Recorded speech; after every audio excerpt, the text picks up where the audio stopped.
One. What up, folks? Once again, it is indeed your boy Tim, the handsome liberal. Happy Friday, Memorial Day weekend. We're all hopefully, most of us are going to be getting a 3-day holiday weekend. I know I am. So hopefully many of you folks are getting a 3-day holiday weekend as well. Nevertheless, let's get underway with the show.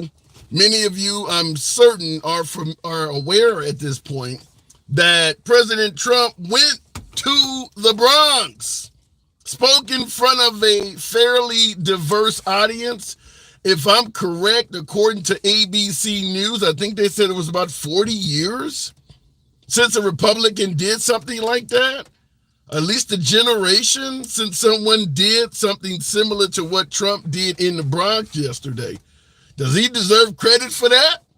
A lot of folks say that Trump is an anti-Hispanic, he's anti-Mexican, he's anti-black, he's a racist. The man spoke in front of a diverse audience in the Bronx. It's not like you see Joe Biden in rural Alabama holding rallies. So I want to ask you folks right off the bat, is Trump possibly being improperly labeled?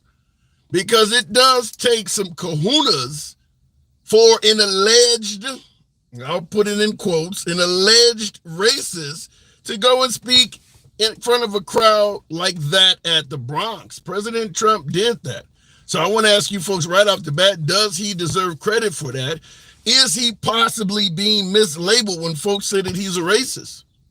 Now, we'll talk about that, and we'll also talk about the notion that his crowd consisted of 100,000 people. Yours truly, I do believe that may not necessarily be accurate, but we certainly will talk about that as well. But I do believe that many on the right are estimating that 100,000 participants showed up in the Bronx to attend Trump's rally.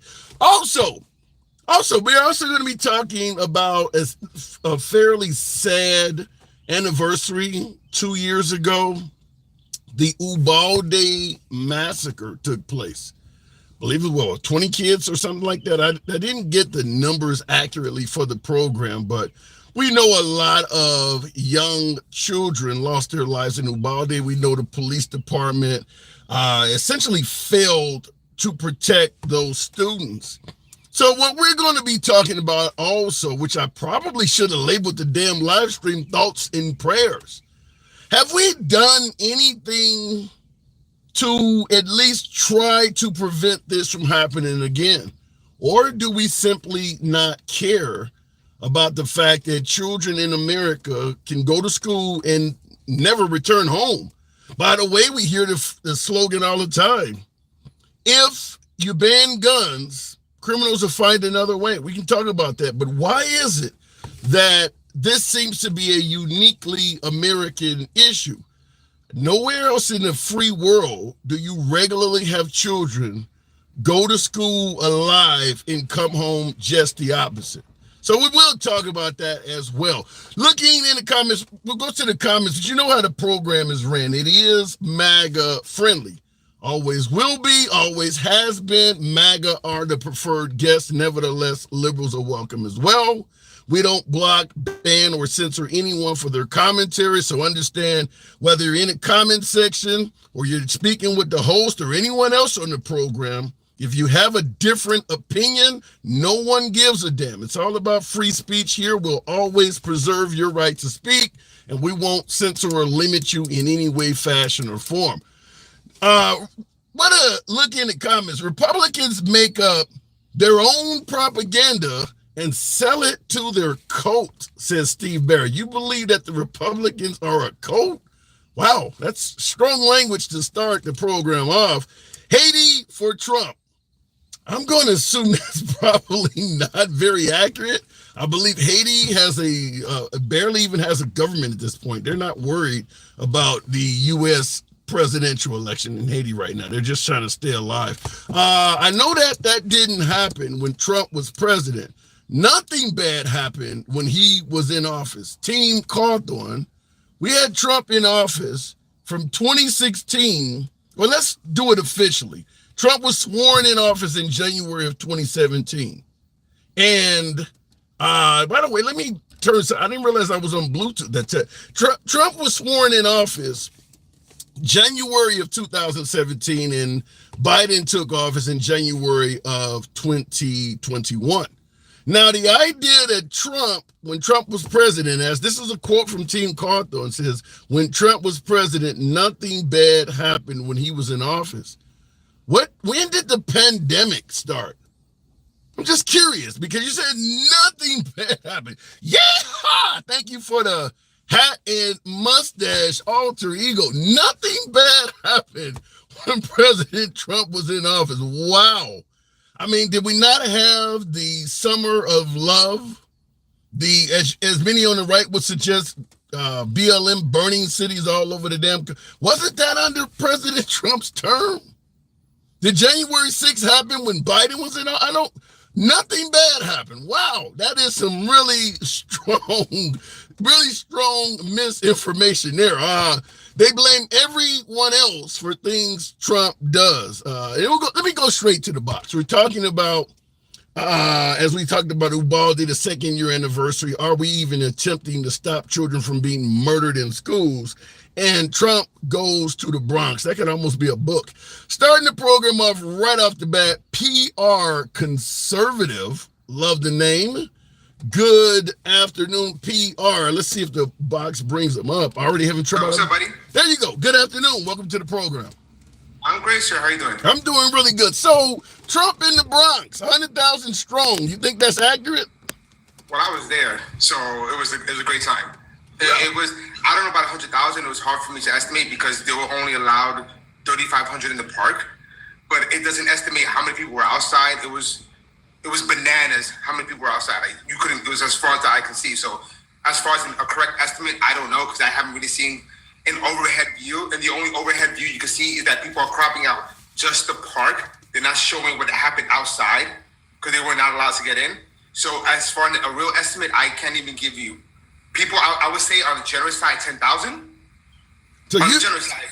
On the generous side, so you believe 100,000 is incredibly exaggerated? No, I don't think that. Even just thinking about it, I don't think that's logically true. Okay. I wouldn't say that. I would say, if someone tells me 10,000, I'll say yeah. But right now, I can't even say that for sure. But it looks like it because based on when you look outside, it was just the 3,500 in the park and then the thousands outside. You know, so I can't give an estimate because I was on the ground, but it was a lot of people there. So it was a good rally. So you agree with Rick Berg on YouTube, and thank you for the super chat. Rick Berg says Trump needs to get back this country on track again. So you do see Trump as a better direction for this country? I mean, we have, we have 4 years of Trump. We have 4 years of Biden. I don't think that's happened in I don't know how many years where you have two records to run on versus each other. Usually the opponent comes in and say, hey, I'm going to do better, and this is what I promised. You actually now have two sets of records to run on. And the point is, do you want to follow the Trump era policies or the Biden era policies? That's up to the people. Yeah. But you have concrete evidence now to decide on. And I think he will do a better job. Well, I would submit to you, when we look at these two gentlemen and their records, there's certain aspects of Trump that folks, in my, me in particular, I would say that certain aspects of Trump might be more favorable. But there are also aspects of Biden that are more favorable as well. I mean, you don't think everything about Trump is better than Biden, do you? Even his toupee is better. Listen, everything about Trump, everything. Listen, man. Look, what I saw yesterday, I've never thought I would see it in my life. He came literally into the hood, and what made it even sweeter is that I'm walking through there, and you see. Look, I was raised in the streets, so you know a street person when you see them. That was filled with street people, high school kids. You had mostly Hispanics and blacks there. Don't let it twist. They're trying to say it was like a white supremacist rally. There was mostly blacks and Hispanics in there. I'm watching ABC News, and I hear them also give accolades to Trump for, ABC is not exactly a network that leans right, but even they were saying that, the Bronx is one of the most diverse areas in the country, and they were giving Trump credit. But I went through all of the photos and videos I could find where the crowds were, large photos of large crowds, not two or three people here or there. it doesn't seem as diverse as I thought Bronx is. I mean, those crowds still seemed very white, in my opinion. No, you know what it is? Most Puerto Ricans are light skinned, like me. So they see a lot of white Puerto Ricans, they think we're white. So you see a light skinned Puerto Rican with a bunch of white people, from a distance, you think they're all white. And that's not the fact. There was a lot of Hispanics there. I would say it was at least 50% black Hispanics, 50% white. Wasn't no Wesley Snipes, handsome liberals in the crowd? Not as handsome as you, but yeah, there was some. You landed on thick today. I like it. All right, brother. Yeah, that's it. It was a great time. But before you let me go, I just want to let people know, I get they hate Trump. Just know that those people there, man, they saw something that they never thought they'll see before. Like, he literally came into the hood, into the ghetto. You know about how the South Bronx is, and when he did it, that's the heart of the ghetto of the South Bronx. So the fact that he was there, it inspired people. They may not vote for him. He may not win the Bronx. He may not win the black vote, but it's a kink into the armor of the Democrat stronghold. And I can't do anything but give Trump credit for that. I've been saying that for the longest, is that the Republican Party has pretty much ridden off the black vote, and they don't even show up and talk to us. And Trump has done that, including what you're talking about, the Bronx. He's done it before. And his numbers with African Americans, although still substantially less than any Democrat, are better than Bush and Reagan and Romney and McCain, because he is at least reaching out and saying things. I mean, he'll never get anywhere near half of the black vote. I get that. But him reaching out should be a stepping stone to future Republicans doing the same. But I don't know if they're going to do that. I just don't see. I think Trump is kind of unique on this. What say you? No, I agree. I think he's unique, and what happens is, who follows Trump? Are the local politicians going to follow Trump in what the path he laid? If not, it's going to be for nothing. Yep. So take advantage. Go out there. That was my beef with the Republican Party. It's like, you took the good game, but where are you? I don't see you, because they think it's a lost cause. They look at it, the voting block is gone forever. Just try. Just try. That's all we ask. Now, with a name like PR Conservative, it's pretty safe to assume you are voting for Trump, right? Yeah, of course. Okay. Yeah. How do you feel about him suggesting that he would give police immunity? I mean, depends. I mean, I think, again, with Trump, one thing I learned with him, he's, if you're from New York, he's like a bragger, he overspeaks. It's very bodacious. I don't think you're going to give... It sounds like you're reframing the word lie. You can't give a blank immunity to anybody. I doubt it. But that's just him and his talk. I doubt that'll ever happen. Just like he said, we're going to put her in jail. Like, he won't do it. That's just his talk. Yeah, but it sounds like what you're doing is reframing and repackaging what's called a lie and calling it... If you say you're going to do something, you don't do it, that's a lie. So it's kind of like a rapper, man. That's how we are. Rappers, I got the biggest car, I had the finest girl. It's an exaggeration. Yeah, but I don't vote for... I don't go out and vote for Lil Wayne. I know. It's just weird. It's like, New Yorkers, this is how we talk.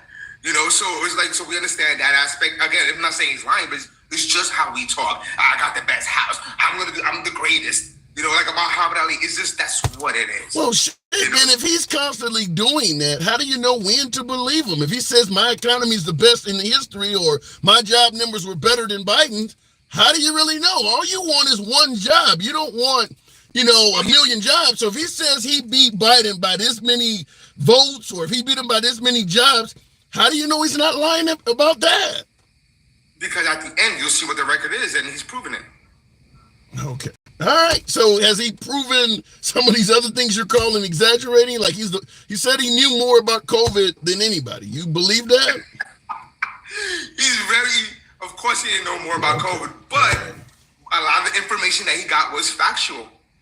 And they ignored him in the beginning, and now he's right. Like 4 years later, they're like, oh, okay, I forgot what it's called. Hydrochloroquine, I forgot the word. The medicine, they're saying that it was going to kill people. Ivermectin? Yes, ivermectin. Like, now it's okay. Everything Trump said at the beginning was wrong because they wanted to fill you with the vaccines. I understand your point, but you have heard of the phrase, the boy who cried wolf? Listen, if what he's doing in crying wolf, and then we ended up with one of the greatest economies, no wars, peace around the world, I'll take that. I'll take the boy that clouds wolf with one of the greatest, U.S. explosions we've ever had. So I'll take that any day. All right, we'll see what happens in November. PR conservative. Good conversation. Come on back anytime. Thank you. And by the way, folks, we will go ahead and solicit what we do always this time of day. Feel free to tap that screen. Got 500 plus of you in here. Certainly could be around 25,000 if you let your thumbs not be lazy. To my YouTube viewers, please tap that like or smash that like button. I think it's on the top 3 dots on your screen will give you access. Certainly smash that like button. In the comments on YouTube, minority veteran here. Trump has indeed done a lot for us. That came from Timekeeper. All right. Oil your chest up, bro. Shout out to the LGBT community and Siba in the comments, suggesting that another grown man oil up his chest. No hate. I am certainly a friend of your community. Vote for Biden 24. He has my resale business at 19,100 every week. I was barely surviving under Trump. My resale business just barely paid the bills under Biden. I'm making almost $20,000 each week. Wow. Shout out to Biden for you, sir. And I will say this, because you hear this on the right in particular, coming from President Trump himself, suggesting that everybody was doing better under Trump compared to Biden. That's not true. It depends on what industry you're in. Depends on what you do for a living. Depends on where you work at. So yeah, the idea that everybody was doing better under Trump than Biden, you can't throw a blanket statement out there like that. Even if you believe the economy under Trump was better than Biden, it still doesn't make a difference. Some people benefit and profit off a bad economy. So there's no way to know that. Looking in the comments, amen, you're right. Trump did nothing. Yikes, says Ash. He was handed a good economy by Obama. Wow, thank you for that, Ginger. Appreciate that. Got me looking like, what is that, Honey Nut and Cheerios. Thank you. He was handed a good economy by Obama, and it was good because he didn't have a pandemic to deal with. Karen, thank you. Going back to the box, asking that question, Trump going to the Bronx, does that lead you to believe that maybe he is not as intolerant, bigoted, as some folks might say? Very diverse audience, and Trump had no problem speaking to them. It does sound like the 100,000, we just last talked to someone who was there. It does sound like the 100,000 participant number was greatly exaggerated. But going to one of my subscribers, Monty, good afternoon. Welcome to the program. Monty, Trump goes to the Bronx. What say you? Well, it was definitely an interesting choice, but you know what? I'm going to have to hand it to him. I'm a never Trumper. So I'm going to have to say this was probably a very, very, very smart campaign move. Whoever on the staff did that, pat on the back, because he knows. They're watching the faltering and the cracks to the Democratic Party. This Israel-Hamas conflict is literally the same. I would say it's a different spin on MAGA following Trump. I would say that Israel-Hamas is the same thing that's happening to the Democratic Party. Well, but here's what I don't get at all when it comes to Biden, what do they call him, Genocide Joe or whatever, and they're criticizing. Is there anyone that is criticizing Biden on how he's handling that conflict that believes Trump is going to do a better job with that? They believe that Hamas is being, left out to be murdered by Benjamin Netanyahu. Is there anybody that believes that Trump is going to step in and defend Hamas, defend Palestine? I'm not saying that there may not be a legitimate reason to criticize Biden, but I gotta assume Trump isn't going to do what they want either. Yeah. I don't think, and obviously you and I can't speak for Donald Trump, but based on his mannerisms and his actions by moving the embassy from the location, I don't think Donald Trump has the same vision as Joe Biden, and I think the majority of the Democratic Party, minus those dumb college kids protesting, wasting their parents' money, in my opinion, because how can you support a terrorist organization and then claim to be an American and protest. Like you get what I'm saying? But that has nothing to do with each Well, of the I'll other. say there's three things. First of all, Benjamin Netanyahu leans right in his country. Obviously, so does Trump. But as you pointed out, Trump moved the embassy from Tel Aviv to Jerusalem, which is something the Israelis wanted. Once again, and then you look at Trump's proposal for a Muslim ban. Nothing about Trump makes you believe that if he's in there, these students will be happy. I don't get why they are bashing Biden and I guess hoping for Trump. I personally just think that college kids, they're misguided. Their intentions are well, in my opinion. I do think, and to be honest, Joe Biden has addressed it as well by building the port in the port in Gaza for the humanitarian supply. So I do understand there is a huge humanitarian crisis going on. Right. But on the other hand, you cannot convince me that 24, 25-year-olds, my age group, is out here on college campuses protesting in defense of Hamas. It's baffling. Yeah. And, I don't think they understand the context of Genocide Joe. That comment, now words in effect don't hurt you, but they hurt a candidate like Joe Biden, because we're seeing the undecided vote, or the protest votes in Michigan. You're seeing it in Wisconsin. So I do think if Joe Biden can get this coalition, can get that group somewhat satisfied, I don't think it'll ever happen. No, we can at least manage it before November. I think he'll be in a better place than where he is now. Do I think he'll win the election against Donald Trump? I don't know. Yeah. Well, let me ask you this. Even though you started out by saying you were never Trumper, do you think another term of Trump would really be that bad? If you listen to the Democrats, they'll say, oh, it's going to be the worst thing in your life. If you listen to the Republicans, it'll be the best 4 years of your life. Right. I myself, I guess I'm a registered Democrat, but I lean more as an independent. Okay. So, the choice between Joe Biden and Trump for me will always be Joe Biden. At the end of the day, I don't know. What was your own personal finances, your own personal household economy? Was it better, worse, or no change coming from Trump to Biden? Okay, so full transparency, between 2017 and 2019, the Trump term, I was still in high school, so I didn't make any money. That in effect. All right. But I will say, comparing the two, I will say I did make more under Donald Trump. I think most people would be gassed, but I would say that. But in all honesty, wait, what year did you graduate from high school? 2018, and I graduated college in 2022. And you made more money under Trump, even though you've since graduated from college under Biden? Yep. It's only because of the inflation. The stuff they're blaming Biden for. Exactly.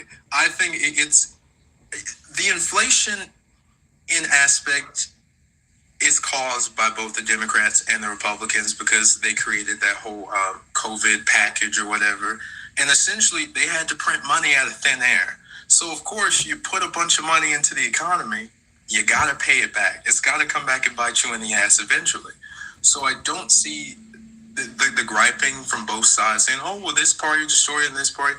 It's both of us that destroyed it. What is it about Trump? Because you're saying you made more money under Trump than Biden. What is it about Trump that's leading you to go to Biden? I mean, if you're making, because a lot of folks vote based on the economy, it doesn't sound like you have a lot of negativity to state on Trump in regards to the economy. So what is it about Trump that's making you not vote for him? I would just say, just based on his mannerisms and, the whole dictator for a day comment. And we're seeing individuals like Marjorie Taylor Greene, Paul Gosar, they're actively championing Putin in the House of Representatives. That is happening. I can't support a person who leads a group of people to rally against the Constitution. That is un-American, no matter if you're Democrat or Republican. Yeah, that is happening. And that is well stated. Certainly, when you got a leader promoting what has been our enemy for our entire lifetime, that is something to question. So I can't disagree with that. Nevertheless, I do got to move it on, Monty. Appreciate you coming through. Come on back anytime. Thank you so much, man. Appreciate it. All right, looking in the comment section, you finally make sense, says JJ. Well, I wanted to hear what he had to say. I mean, because if he's saying he made more money under Trump, there has to be something else. Now, keep in mind, folks, most Americans are not single issue voters. I'll tell you this, because Trump is getting the win from most Americans on the economy. Most Americans are either think that maybe there's not a big difference between the two because of global inflation, or they give Trump the win. I don't think there's hardly anyone really giving Biden the win on handling the economy, unless they're just really staunchly pro Biden. But I will say this, because folks say, well, why the hell would you vote for Biden, Trump's economy? I've said this before. If Obama was giving us a fantastic economy, but was talking about taking away Second Amendment rights, folks are going to vote against Obama. Damn the economy, I want my gun rights. Well, when Trump has rolled back Roe v. Wade, or what I keep bringing up is him promising to give police immunity. That's outright frightening to me. But when you're talking about doing this stuff, well, then folks start saying maybe the economy is a secondary issue. But we'll continue on, see what you folks have to say. I made more money under Biden in the pipeline industry. So that negates that lie, doesn't it? Well, it certainly does for you. Going back to the box, we will continue on with Keaton Schulte. Good afternoon. Welcome to the program. Keaton, asking that question, Trump goes to the Bronx. Does that say anything about Trump perhaps being okay with minorities? Keaton, good afternoon. What say you? Well, I'm Gen Z, so I all I can say is both sides are pretty much plucked. Define plucked. I want to, because I know what plucked. But well, I don't want to get anybody banned, so I'm going to say the word plucked. Okay. But so the last guy that said how do I want to put this? I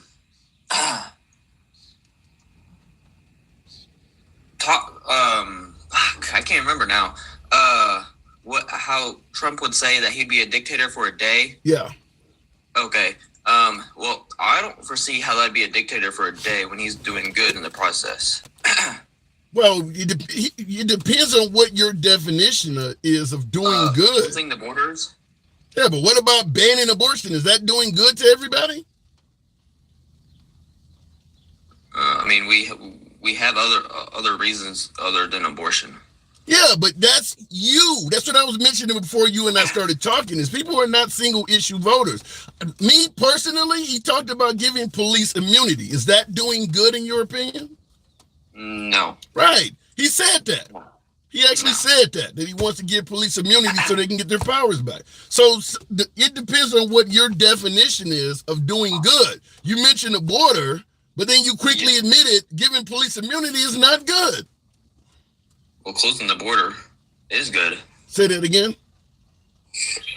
I said closing the border is good. So it's an open border right now. If he was to come in there, if he was to become president and he completely shut off the border and completely turned around our problems with illegal immigration, but he also gave police immunity from prosecution from whatever the hell they want to do, would you consider that as him doing a good job? No. Right. So that's what people have to finagle and deal with.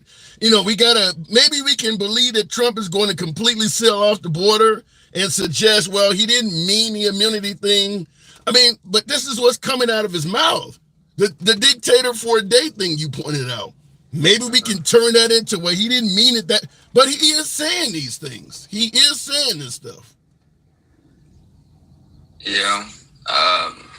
The only problem I have right now is our government is trying to take the Second Amendment right away. And you give them an inch, they'll take a mile. Okay, so you think Trump would be a better choice in regards to protecting your Second Amendment rights? Yes. Would you be in favor of Trump if he was going to protect your Second Amendment rights but give police immunity? No. Right. So this is what I'm talking about doing good. He's doing things you want, but he's also doing things that could potentially be really bad as well. Yeah. Yeah. I mean, what is your take on Second Amendment and all this stuff that's school shooter? Do you think it's a pew-pew problem, or do you think it's a mental health crisis? I think it's a combination of both. I'll tell you this. If you could go back to the 60s, 70s, or 80s and talk to Americans during that time and tell them in 2024, you're going to have a lot of children growing up in single-family homes. You're going to have a lot of Americans taking antidepressants and anxiety medications, and a lot of folks that are dealing with mental health issues, and ask them, this environment that's going to be 60 years in the future, in the year 2024, do you think it's a good idea to add more guns to that society, less guns to that society, or leave everything alone? I think most folks would view 2024 as a year when people are going to be out of their rabbit-ass mind, and it's not a good idea to give them more guns. Well, we need more mental health help than we do. Right. Yeah. If we would have told those people in the 60s and 70s, there's not going to be enough mental health facilities either. Yeah. I just don't foresee how banning certain guns is going to help with gun crime and all that. You know, I think we may have dug a hole so deep at this point that we may not be able to get out of it, because what we have constantly used as a solution, anytime there's an issue, we've chose to put more guns into the mix to try to solve it. Right now, we're talking about giving teachers guns. You know, the pastor has the right to have a gun. We're constantly using guns to try to solve the problem, yet the data shows more people are getting shot. Yeah, I get where you're coming from with teachers having guns, because that can be used against us as kids or anybody if they get pissed off enough. But that is what's happening across America. More and more, particularly right-wing jurisdictions, are starting to pass laws to give teachers guns. And well, instead of giving teachers guns, why don't they put police in schools like Texas is doing now? Well, we had police at the school in Uvalde. We certainly had one in Parkland, Florida. And by the way, these are two states that are very pro-Second Amendment. Uvalde, Texas, Parkland, Florida, and the police stood down and didn't do anything. As in what? There was no As in ran while kids were getting shot. Well, that's messed up. Yeah. And it happened in Florida and Texas, of all places. It didn't happen in a liberal city like Chicago. It happened in southern Texas and southern Florida. Deep red areas that are hardcore pro-Second Amendment. And the cops stood down while they could actively hear children being shot. Yeah. Yeah. So I don't even know if putting police in schools. And by the way, in Uvalde, there were dozens of cops on the scene afraid to go in there. It wasn't just one. In Parkland, I believe it was one guy that took cover while he could hear the children being shot. In Uvalde, several cops were outside and they didn't do anything. But we think the teachers are going to get involved and engage with someone that may have multiple magazines and body armor. You think your teachers would be a good person to deal with in a gunfight? No. Yeah. No, not at all. Okay. I mean, over training and stuff like that wise, I would say police are more, but if they're not doing anything, what the hell's the point? Well, the law says they don't have to.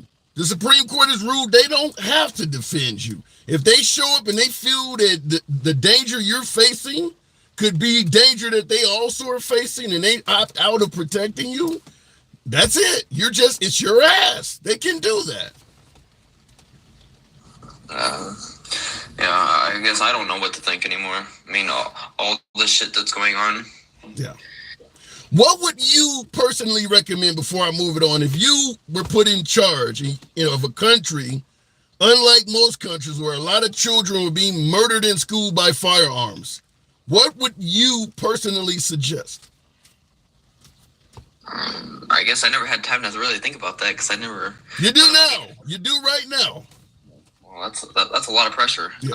All right, fair enough. All right, Keaton, this is our first time talking?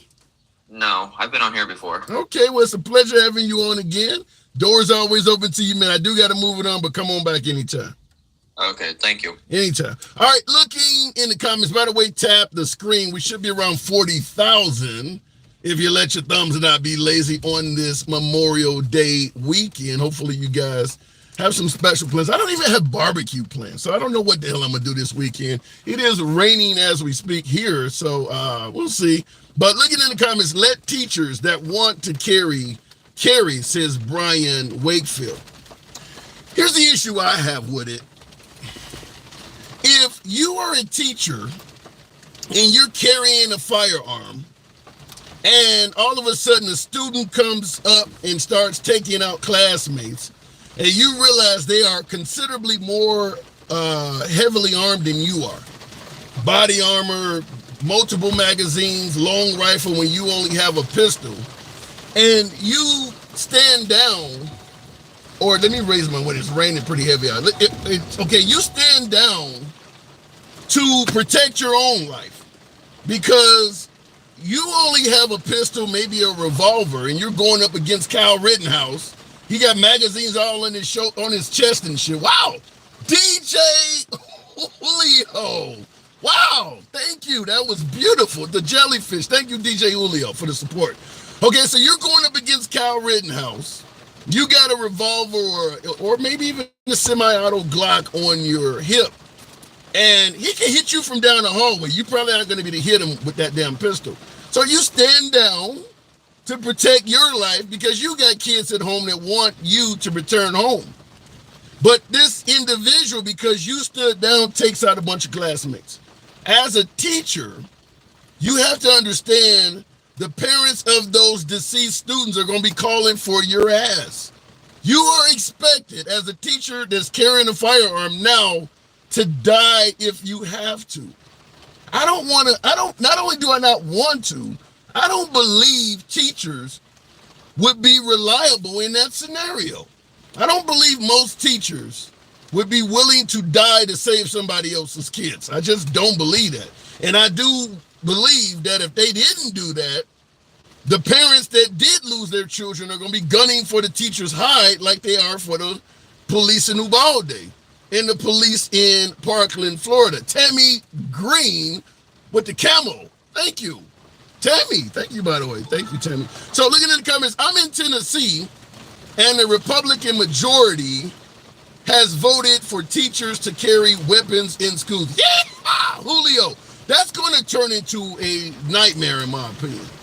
One of these times, keep in mind, folks, teachers, just like all the rest of us, also have stress issues. I mean, they're dealing with damn kids all day. A lot of kids now, the parents don't discipline them. The law doesn't even allow you to discipline your damn children. So kids come to school, start fights with teachers and all of that shit. But the teacher now has a gun. So what happens when the teacher believes that the student is about to beat their ass and shoots the student? I mean, there's a lot of other ways this could go. I know we assume the best, that the teacher carrying a firearm would take out the bad guy and save the day. But what if the teacher's depressed and alcoholic, anxiety? All of this is real life stuff, folks. I don't personally believe it's going to go well. Hopefully you guys can hear me. It sounds like it may be hailing. We'll go to the box, see if I can continue the program despite the amount of rain coming down. Starting the program off, let me see if I can get the box to work. And I do appreciate you folks that are tuned in. Wow, it's raining. DJ Julio, good afternoon. How you doing? I'm doing good, trying to stay dry in this damn car. So what do you think? You think teachers should be able to carry guns? Yeah. I think they need to go through training. I think they need to have that option, available to them. Should they be paid anything extra or anything? Per incident, I would say. They should be paid some kind of a hazard pay if. I don't know how that would work. I guess maybe a small raise. I don't know. Here's the deal: is if My daughter's a senior this next year, and if something were to pop off in her classroom, and one of the teachers there that have been trained and knows how to shoot and knows how to stay calm in those kind of situations, trained properly, prevents kids from dying, I'm with that. Yeah, but I think that, just like I was stating before you and I started talking, we're only looking at the potential good of a teacher carrying a firearm. We've seen a lot of World Star videos, YouTube videos of teachers getting their asses beat by students. There's a couple of them that have been knocked unconscious. What happens when a teacher uses a gun against a student in self-defense? Well, I don't really think that that'll be too big of an issue. Shooting a child dead in front of other children. I'm sorry, my daughter was just walking out of the house and she was talking to me at the same time. Let me finish my sentence, what I was saying. There I go back to, if they're properly trained, Tim, if they're properly trained in that situation, they're never going to allow a kid to get that close to them. They're never going to allow an assailant to get that close to them. Do I think it's sad that that's even an option, that it's on the table, that teachers would have to carry guns? Yeah, it says a lot for our parents out there. Yeah, but when you say if they're properly trained, have we ever shown a desire in this country to force gun owners to be properly trained? Be lucky if they require that teacher. We'll be lucky if the school required that teacher to go and spend more than maybe a half hour at a range per year. They're not going to be requiring that teacher get some serious training in firearms. Again, we're not talking about everybody and anybody getting a gun. You know, you don't just employ security guards, armed security guards, because, hey, you got a nice t-shirt, looks like you got a good gun. Oh, you got a bulletproof vest? Perfect. You're my security. There's some vetting that goes around with that. If a teacher has prior military, National Guard, whatever, automatic if they want it. Yeah, like the police. If a teacher such as myself, let's say I'm a teacher, let's say I quit plumbing, sell my business, and I go to start teaching trade school, you know, to high schoolers, so that they're better ready for the world when it comes. If they ask me to do it, hell yeah, sign me up. Put me on a list, send me to my training, and I want more than the half an hour a year. I want more than a couple of weeks a year. Well, I'm gonna ask you the Republican question. Who's going to pay for that? Well, I suppose we would just have to reallocate some of our taxes instead of sending it overseas. Okay, we can spend $1 billion a year and, you know, pay our teachers better so our kids get better educated, so that they have a better experience in their schooling. So we want to pay teachers better so they're prepared to be in potential gun battles? That's not what I said at all, Tim. That's what's going to happen, though. That's what you're only by choice. Only by choice. You can't. They're never going to just throw a gun in a random English teacher's hand and said, "Oh, Miss Johnson, by the way, you're 90 years old. Here's a gun. Protect your class with all you got." That's never going to happen. I mean, to think about it that way, you're talking like Moo. It's just far-fetched and out of the ordinary. He's not going to happen. What I want to say... Bring his ass up. He said he wants to debate me. I don't want to debate him. He talks too loud and says my guy too much. Let me say this. What I want to say is this. In regards to the teachers having firearms, and you're talking about if they got a military background or something of that nature, that really gets you into police departments. If you got a military background, it helps give you a one-up in becoming a police officer. And they mess up all the time, Julio. I mean, military folks have PTSD. A lot of times they see everybody as the enemy. I mean, certainly if they've just come from a combat zone, I don't know if putting, a sergeant in front of the students is the best idea. I agree with you, but then again, it comes to the vetted. If let's say you decide you want to be one of the teachers that carries a gun, Tim, and you've been to Iraq, you've been to the war, you've put people down, you've watched an entire part of your team go down, I'm not going to put a gun in your hand and have you teaching any kids. I'm not, because you're not going to be mentally stable enough to do so. Yeah. So let me ask you, because obviously in the free world, nobody else is even contemplating this shit. Why is this a uniquely American problem? What are we doing wrong in this country? Because this ain't happening in none of the free world. Nowhere near to this level. What are we doing in this country wrong? In the late 90s, social services and with some legislators made it illegal for parents to punish their children correctly. They said, if your child comes to us and says, you're spanking them too much, you're hitting them too hard, you're hitting them too much, you're going to jail. You're probably going to lose your child. Yeah. Okay, so now we got a generation of parents, unlike myself, because I didn't give a shit. We come try to take my kids. I'm raising mine. You're not raising my kids. But now we got a generation of kids who grew up without a stern ass whooping. But they're not. But wait a minute, well, Julio, I lived in Australia. They're not beating their kids' ass in Australia. They're not doing that in the UK. Over there, you can't beat your kids' ass either. Yet their kids are not getting shot at schools. And by the way, when I said it's a uniquely American problem, nowhere else in the free world, I see in the comments, 600, Sally the God says, yes, they are in the Middle East. Man, woman, and child carries firearms. So you say we should pattern ourselves after Syria? I said in the free world, if you got to counter with the Middle East, that should be part of the reason why you know it's a problem. So yeah, no, I disagree. I disagree with that statement too, Tim. Only because I think that every man, woman, and child should be allowed to carry a gun. So wait. You said man, woman, and child. Well, yeah, my kids carry. How old are your kids, man? How old are your kids? Well, now they're 27, 24, and 17. What age do you believe a child should be able to carry a gun? I put a gun in my kid's hand at 15. Oh, God. And you know really? What? You know what? They're straight A students. They've all graduated high school.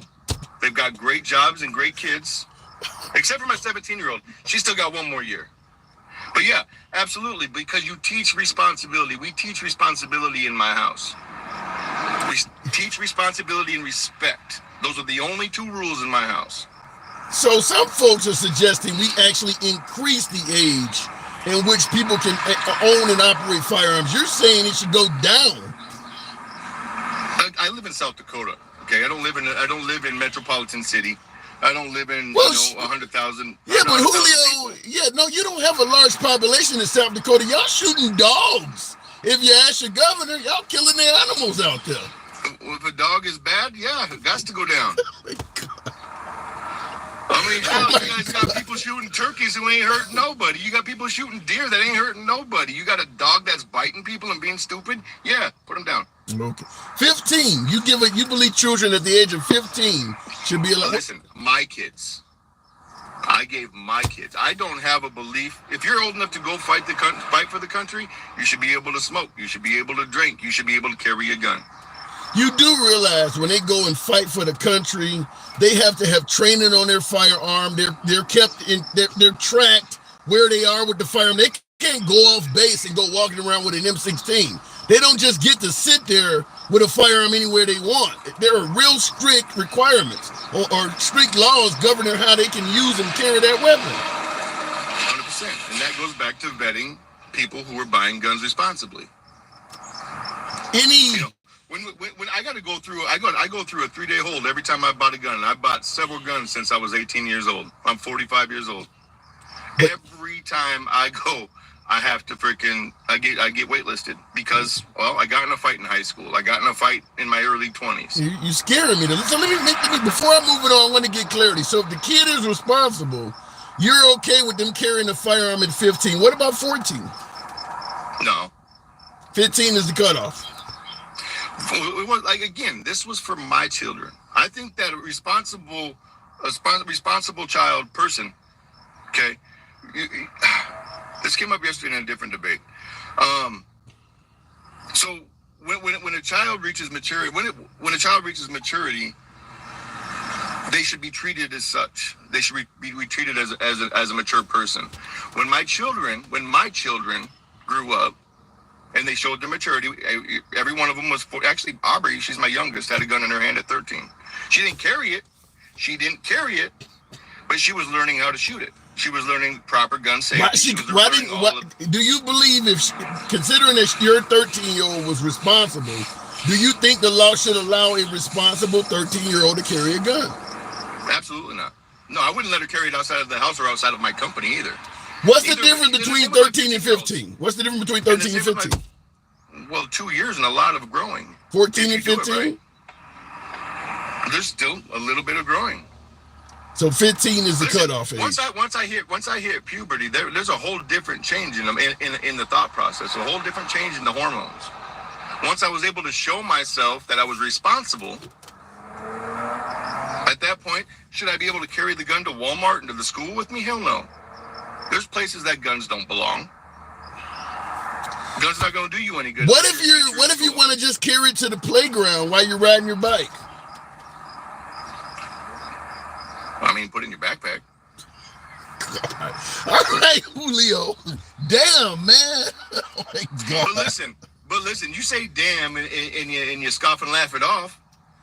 I'm scared. I'm gonna pay you. Remember, I owe you $1,000 if Donald Trump gets pled guilty. If I don't, you owe me 20. Remember that conversation from a couple months ago. I don't think Trump is going to be found guilty or not guilty. I think it's likely he's going to get a mistrial in this Alvin Bragg case.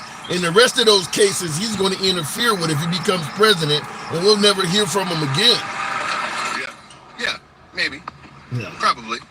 Okay. But what I was getting at is when that happens and you send me that 20, I am in turn going to send you a plane ticket to South Dakota. Okay, I'm going to put you up at one of our nice motels. If you want Deadwood, we'll go up in Deadwood. But I'm going to introduce you to my family, and then every time we talk from there, you're going to be like, okay, yeah, he don't bullshit. All right. Do your kids have guns?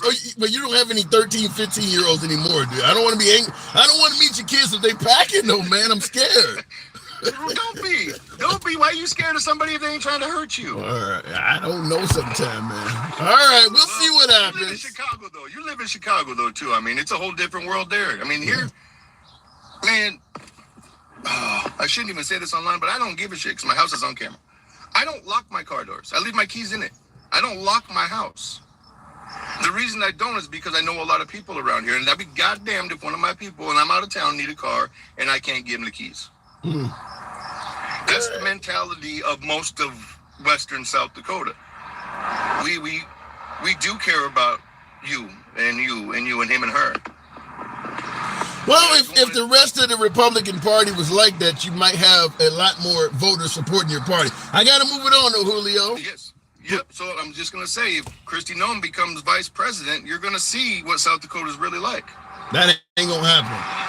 Thanks for coming through. You might get Nikki Haley now, though, since she endorsing Trump. I don't want no birds in my party. Come on. I gotta go. Appreciate it. Good talk. Yeah. All right. Wow. Kristi Noem, do any of you folks believe that Kristi Noem, I call her Michelle Vick, a la Michael Vick, but I call Kristi Noem the governor of South Dakota. I call her Michelle Vick. Anybody thinks that Michelle Vick might become Trump's VP after that whole dog killing incident? I don't know. And I see see a comment. Pep says no. Oh my God. Well, Kristi Noem was in line for that gig. Even me personally, I was recommending her. I was like, for Trump, she would be a great VP. But I didn't know the bride was smoking canines. And now that she's come out, not only did she take out her own dog and goat, she also joked about Biden's dog needing to be shot. So she clearly has no problem putting a bullet in the head of a dog. So I think that might have removed Kristi Noem from it being in the running for Trump's VP. Anyhow, we'll see. Look it in the comments. Michigan is a great example for how not to be giving weapons to a young man. Michigan, what happened in Michigan? I mean, 'cause there's so many mass casualty events. I mean, Illinois had one at Highland Park where a dad who is on video at Trump rallies gave his son an AR and he took and murdered a bunch of people, and they're actually going after the parents for that. Well, is Michigan where the parents were found guilty recently, and they also are going to get time in prison? Is that the one in Michigan?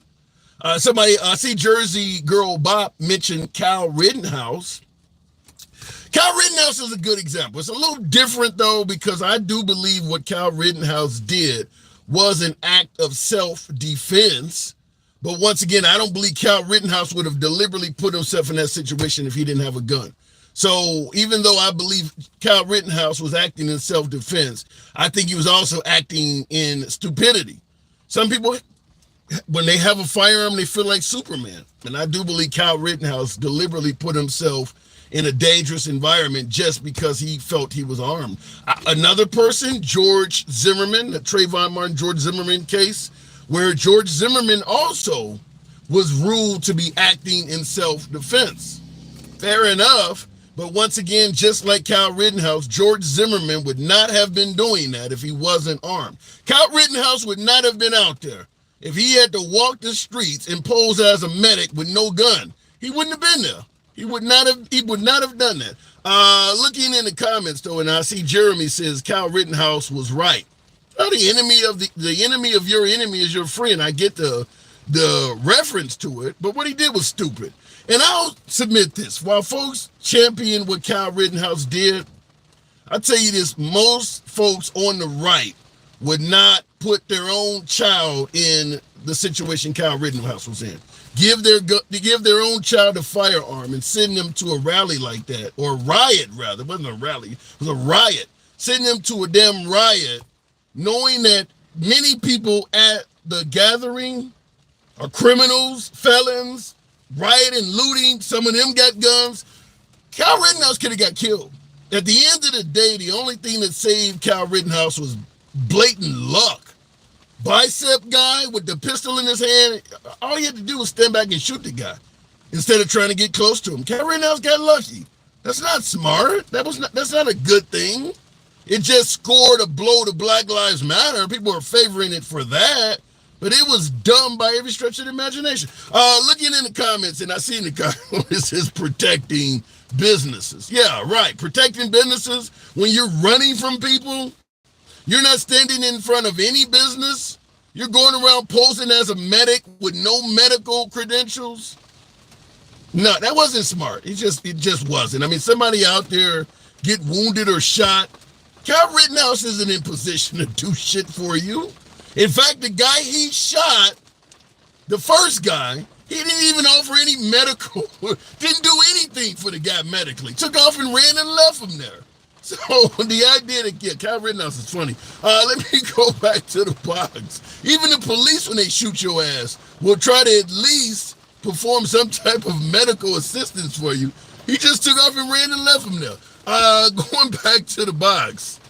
Moo, the tuxedo cat. Good afternoon, Moo.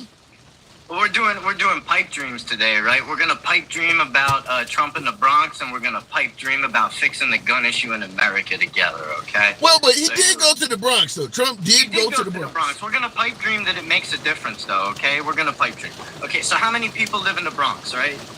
A lot. 1.4 million. 1.4 million is the population from the 2020 census in the Bronx, okay? Okay. How big of a... Let's give Trump the benefit of the doubt. I'll say he got 30,000 people to come to his rally. Brothers, 1.47 million people in the Bronx. That's fucking pathetic.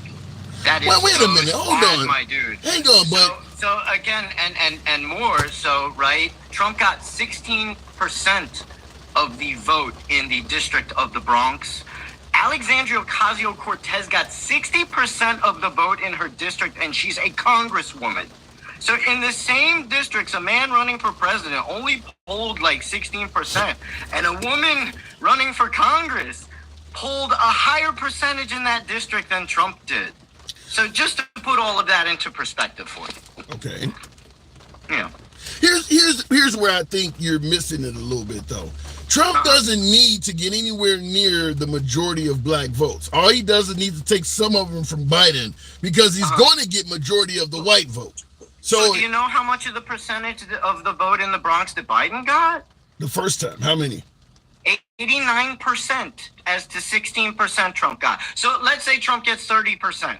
Let's say he has a massive jump to 30%. Was that a good pipe dream? Did you have fun with me right there?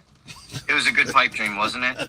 Guess what, guys? Your rally, it doesn't make a goddamn difference in the Bronx, my dudes. Not at all. No, not even like a pissant But I'm not talking Right? about the Bronx. What about other minorities around the country who see I Trump? told you already. Anybody who's with Trump is with Trump, and anybody who's against Trump is against. You're not changing people's minds. What's going to happen is the Republicans who will abstain from voting for Trump, will abstain from voting for Trump because they think that he's ridiculous at this point.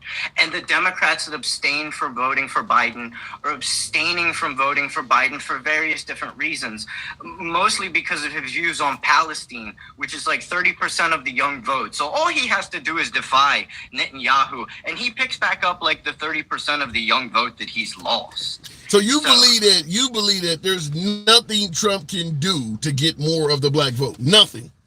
No, man. I mean, he may gain a small percentage from what he had last time, but I believe that most of the black community would rather abstain from voting altogether than to bother to go to the poll and vote for Trump. So far, what I've seen a lot of AI pictures of him with black people. I've seen him pay a lot of black people to hug him and shit, but I haven't seen... Paid people? Yeah, pay. And by the way, Tim Scott just ran game on Trump, by the way. He set up an advertising campaign using Trump's name where Tim Scott gets 95% of the proceeds from that ad and Trump only gets 5%. If I was Trump, I'd be kind of mad about that Tim Scott's trying to get money off of my name and only giving me 5%. But, that's what it's really all about with these people. They're all running game on each other. Grifters, grifting grifters, right? Well, I don't think that Tim Scott is going to try to run game on Trump. At the end of the day, he's going to donate. He is, though. But hang on. Already is. At the end of the day, he's going to donate money to Trump's campaign. He's going to go out and campaign for Trump. I mean, I don't know. And he's taking that 95%. Seems pretty self-motivated to me. I think Trump could make a phone call to Tim Scott, and Tim Scott would give him every penny in his wife's purse. I think Trump could make a phone call to Tim Scott, and Tim Scott would drop trow in a second for him to kiss the ring and other things. Yeah, I agree with that. Yes, yeah, absolutely. Because I just love you. Yeah. So if you know that Tim Scott is trying to run a game on Trump, obviously, folks on the right are going to tell Trump. It depends on if Trump is smart enough to notice, right? You don't need to be. You don't need to be. You know? You don't need to be. People will tell him that. Well, then there you go. Hopefully he'll have a problem with that. I mean, if Trump has a problem with it, of course, Tim Scott will reverse direction because Tim Scott is a cuck for Trump. He is a cuck for Trump. What do you mean by that? Well, you have to be like you're sending a billionaire money, right? That's ridiculous, my dude. That's the craziest shit I've ever heard in my life. You want to talk about guns for a minute, though? Yeah. How do you stop this? What are we doing wrong in this country where kids are going to school and getting shot? So you have several points of failure in this country, right? It's not just one thing, right? Like people like to boil it down to, oh, well, it's guns. Oh, well, it's mental health care. Like these things are mutually exclusive. Like it can't be more than one problem all at once, right? So first of all, you have a massive problem with poverty in this country, and poverty breeds crime. So you have one party right now that's totally out for the rich. So you're pretty screwed. Unless you get corporate money out of your government altogether, you're probably not going to get any motion on this at all, right? Because let me interrupt you. Hold on, hang on. Wait a minute. Hold on. You mentioned, let me break these down. First of all, you mentioned poverty. You do realize most mass shooters at schools, they're not poor. These ain't poor people. They're not impoverished. Yeah, but that also creates more need for guns when there's more crime, right? People tend to buy more weapons when there's more crime, and poverty breeds crime. So a lot of the reasons people go out and they feel they need to defend themselves with a gun is because there's more crime, right? And that's a legitimate thing. In some parts of the country, there is more crime, and people feel they need to arm themselves. So poverty breeds crime. Crime causes people to want to defend themselves, so they're going to buy more guns, right? And plus, it's just a good idea to get rid of poverty, because in general, poverty breeds crime. That's one of your issues right there, right? That's not going to get taken care of. There's a lot of countries that are poorer than America where kids are getting shot in schools. Okay, well, I mean, I'm telling you things that are going to help fix your country, and if you don't want to try them, if you want to keep doing the same thing that you're doing, that's fine, right? I mean, I don't have any kids in school. Give me the next one. My kids are not going to get off. Yours are. Give me the next one. If you want to keep doing the same things over and over and over again, that's cool. If you think you're going to get good teachers giving these people guns and say, hey, you need to risk my life for my bratty ass kid, you're not going to get good teachers with that kind of advertisement. I got news for you right now. I'm a very smart person. person, and I would not defend your child with my life if I was a teacher. I would not. Okay. So maybe I'm not cut out to be a teacher, and I think that there's a lot of teachers who would say the same thing, that maybe I don't want to shoot somebody for your kid. Maybe I don't want to do that, right? Maybe I just want to teach your kid. Maybe I want to give them an education, but I don't want to headshot people over your little kid, all right? So I don't know what kind of teachers you expect to get with these kind of advertisements going on, but you're not going to get good ones, okay? That's the truth. So back to the solution. Poverty being one, give me another one. Okay, so you need to take care of mental health care, right? And what do you need for that? You need Congress to do a massive spending bill on mental health care for Americans. You're not going to get that because your politicians are bribed by corporations, man, and they're not about to do anything for you guys on mental health care, man. So you can hold your breath on that one too if you want to. That's not going to happen either. So unless you get corporate money out of the government, none of this shit is going to happen. So and then also what you do now is you reenact the bill from 1994 that banned most semi-automatic and assault weapons. You reenact that, right? And not only that, you go further, right? You start cutting off the gun manufacturers from being able to even sell certain weapons in this country. You just don't let them sell them here. You don't even let them bring them in. And then you start restricting certain types of ammunition. You don't let that come into the country anymore. You stop it at the source, right? Because if manufacturers can't put them out there, people can't buy them. You will get instances where guns come in illegally, but we have task force that handle that already. We can double down on that. And we can also do buyback programs. How do you respond to the fact that a lot of people nowadays have the ability to make their own guns? Yeah, I mean, that's something you're going to have to deal with. Actually, I don't have the answer to that. Unfortunately, technology is to the point where, yeah, people have 3D printers and they can make their own firearms. You may have to put some sort of guardrails on the printers where they can't do these types of designs. Of course, hackers will figure out how to get around that. And it's a never-ending circle of shit when it comes to that kind of thing. So I don't even have the answer for something like that. Well, you know, how are you going to stop a hacker who gets an AI and goes to town with it, right? Well, you're going to have to figure it out, right? Well, in the comments, BXX Live says, yes, repeal the Second Amendment. Would you make any changes to the Second Amendment?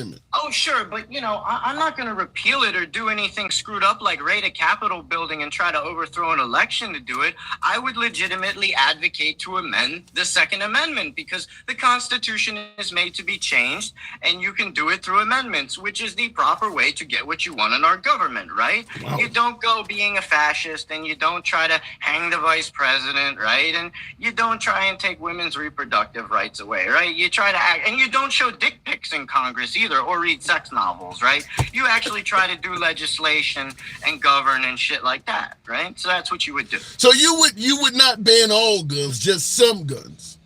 Do I feel that people have a right to some sort of firearm to defend themselves? No, I don't think guns are a human right. I don't believe it's a right at all to a gun, actually. I don't see how that's a need in life at all. I don't think that humans actually have a human right to a gun. I think that's a massive flaw in the Constitution. I think you have a right to housing. I think you have a right to clothing. I think you have a right to food. I think you have a right to medical care. I think you have a right to education. I don't think you have a right to a gun. So you would get rid of the Second Amendment? I would amend it. So again, you're saying get rid of it. No, you need to amend it so that it's comprehensive and modernized. I mean, this whole thing was written when this country was birthed. And yeah, you've had some amendments in between then. You need a lot more. You need people who can actually legislate in Congress first, though, before you start touching the Constitution, right? Because most of the politicians that are in office right now, I wouldn't touch to try. So let me ask it to you this way. I am a law-abiding citizen. I'm in my 50s. I don't have a criminal record at all. If I wanted to go out and buy an AR, multiple magazines, 1,000 rounds of ammunition, should I be allowed to get that in Moo's world? No, you have no need for such a firearm. No, you wouldn't be able to get it, right? Like, because I would cut off the gun manufacturers from selling that weapon in this country. I mean, again, this is a pipe dream, right? I don't expect these things to ever happen. I'm being very unrealistic right now, right? This is like a utopian world where I could magic some shit up and it could happen, right? I don't expect any of this to ever happen in America. Yeah. I would cut off the gun manufacturers from being able to make these weapons and force you, if you're going to do this, you would have to be a criminal and get the weapon illegally. And if you're going to be a criminal and go get these weapons illegally, then I can throw you in prison at that point. So we're good. We're good. All right, fair enough, Moose. I'm assuming permits and all of this stuff would be added. So no, you would be entitled to probably a 6-shooter. I think 1 6-shooter per 18-year-old in the house is good, because you can't really do a mass shooting with a 6-shooter, right? I mean, you know, and if you can't put someone down with a 6-shooter, I mean, I guess you're not Dirty Harry after all, right? You're not going to defend the country, and you know, you're not going to save the children at school, I guess, right? So 1 revolver, 1 6-shooter per adult in the house. Yeah, 1 6-shooter per. Like, you can stop a robber with that, my dude. You can stop someone from harming your family. You can drop them pretty damn quick with a slug to the chest. Can I ride around in my car with my? Can I ride around in my car with my 6-shooter on my hip? I mean, dude. So like Wyatt Earp tamed the West with the Peacemaker, right? So you can't even tame your own house. You need an AR-15. You can't. So the dude can tame the whole Wild West with a 6-shooter, but you can't even tame your own damn living room with one of them. You're not Dirty Harry, my dude. And if the government wants to come, like at this point, right? Like, let's put this into perspective, right? Most of these people are gun lunatics, and they think they're going to fend off the government if they come after them. And these people are fucking insane, right? So the government has drones at this point that are fully autonomous. True. They don't need to send people after you. They can send it to your house. It can make decisions on its own. It's even smarter than you at this point. Like, seriously, these drones have a higher IQ than most of you MAGA people at this point.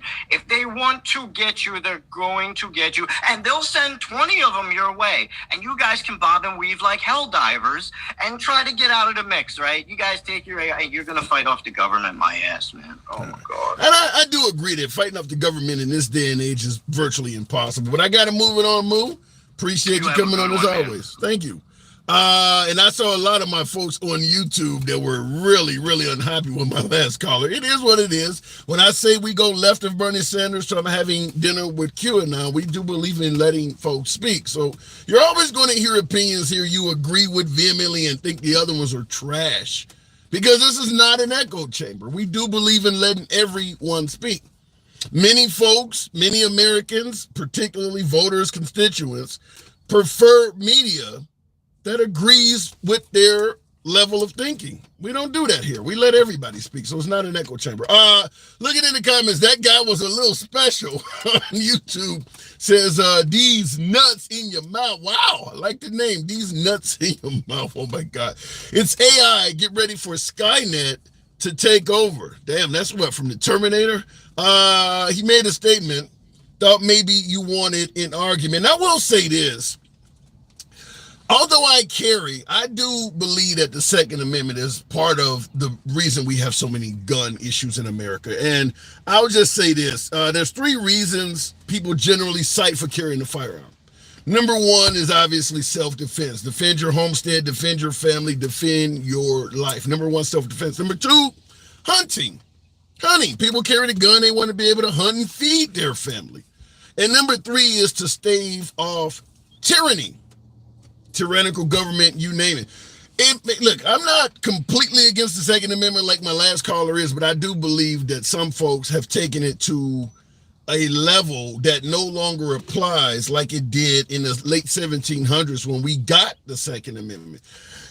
Self-defense, you damn right a gun can defend your life, defend your homestead, defend your family. I'm all for that every day, all day. Where you lose me at, and I'm okay with hunting if done properly as well. Where you lose me at is the tyranny. I completely agree with my last caller that a gun is you're not going to defend yourself against the government with what you got on your closet shelf. I think that some folks, the ones who are talking about defending themselves against tyranny, are using a gun as a security blanket. just like a child lays under a blanket when they're scared, hoping the monsters won't see them. When you can clearly see the shape of a human in the bed, everybody knows you're there. That's what they're using guns with the defense of tyranny. I believe it's being used as a security blanket. As my last caller pointed out, the technology that the government has now, there's nothing you're going to be able to do if they really want to kill you. I mean, the technology has advanced so far that they could literally program a drone to map out your neighborhood and just circle over it and murder anything that sets off a thermal signature or has movement. You're not going to do a damn thing about that thing hovering up in the sky with your firearm that you got at home. There's nothing you can do to stop that. Nothing you can do at all to stop that. When we were in Iraq, they were calling it death from the skies. And our technology has blossomed beyond that now.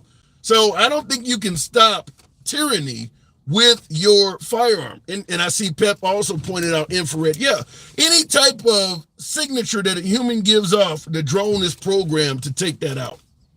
I don't think there's nothing you have at home that could stop a tyrannical government that is really tyrannical.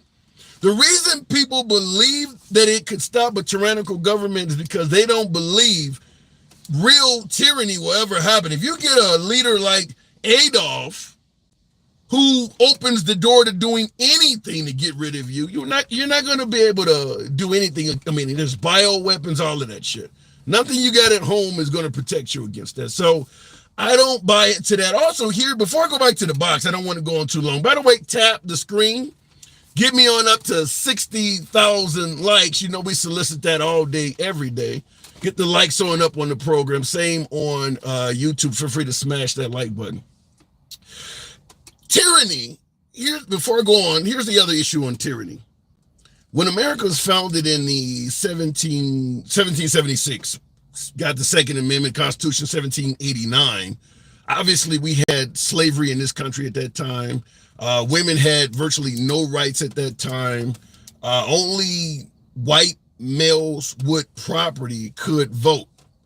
And that was how the country was founded during that time. You didn't really have freedom of religion in America during that time either. Women didn't get the right to vote till 1920. Blacks didn't get full civil rights until 1964. The Second Amendment existed all of the time that stuff was happening. The reason I'm making this point is that America has been tyrannical most of its history with the Second Amendment existing at the same time. And it didn't stop America from being tyrannical at all. Didn't stop it at all. We got probably 200 years of actual tyranny in this country under our belt while the Second Amendment was in existence.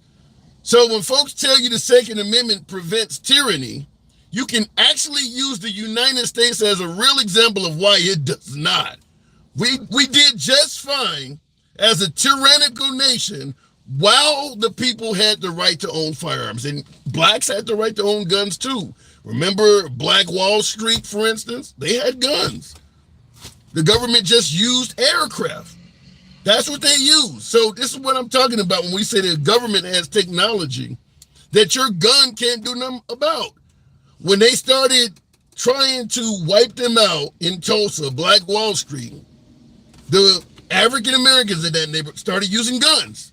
They went out and got World War I era planes and just firebombed the neighborhood. They went up to the technology that existed at the time. But now they got even more. You're not going to stop it. Going back to the box.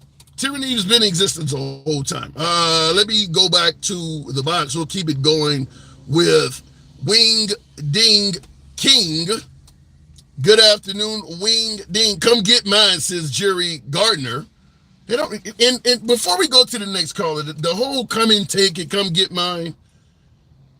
They just destroy you and pick it out of the rubble. Folks say come and take it like the government's going to really come and get in a gun battle with you, David Koresh style. They don't have to do that anymore.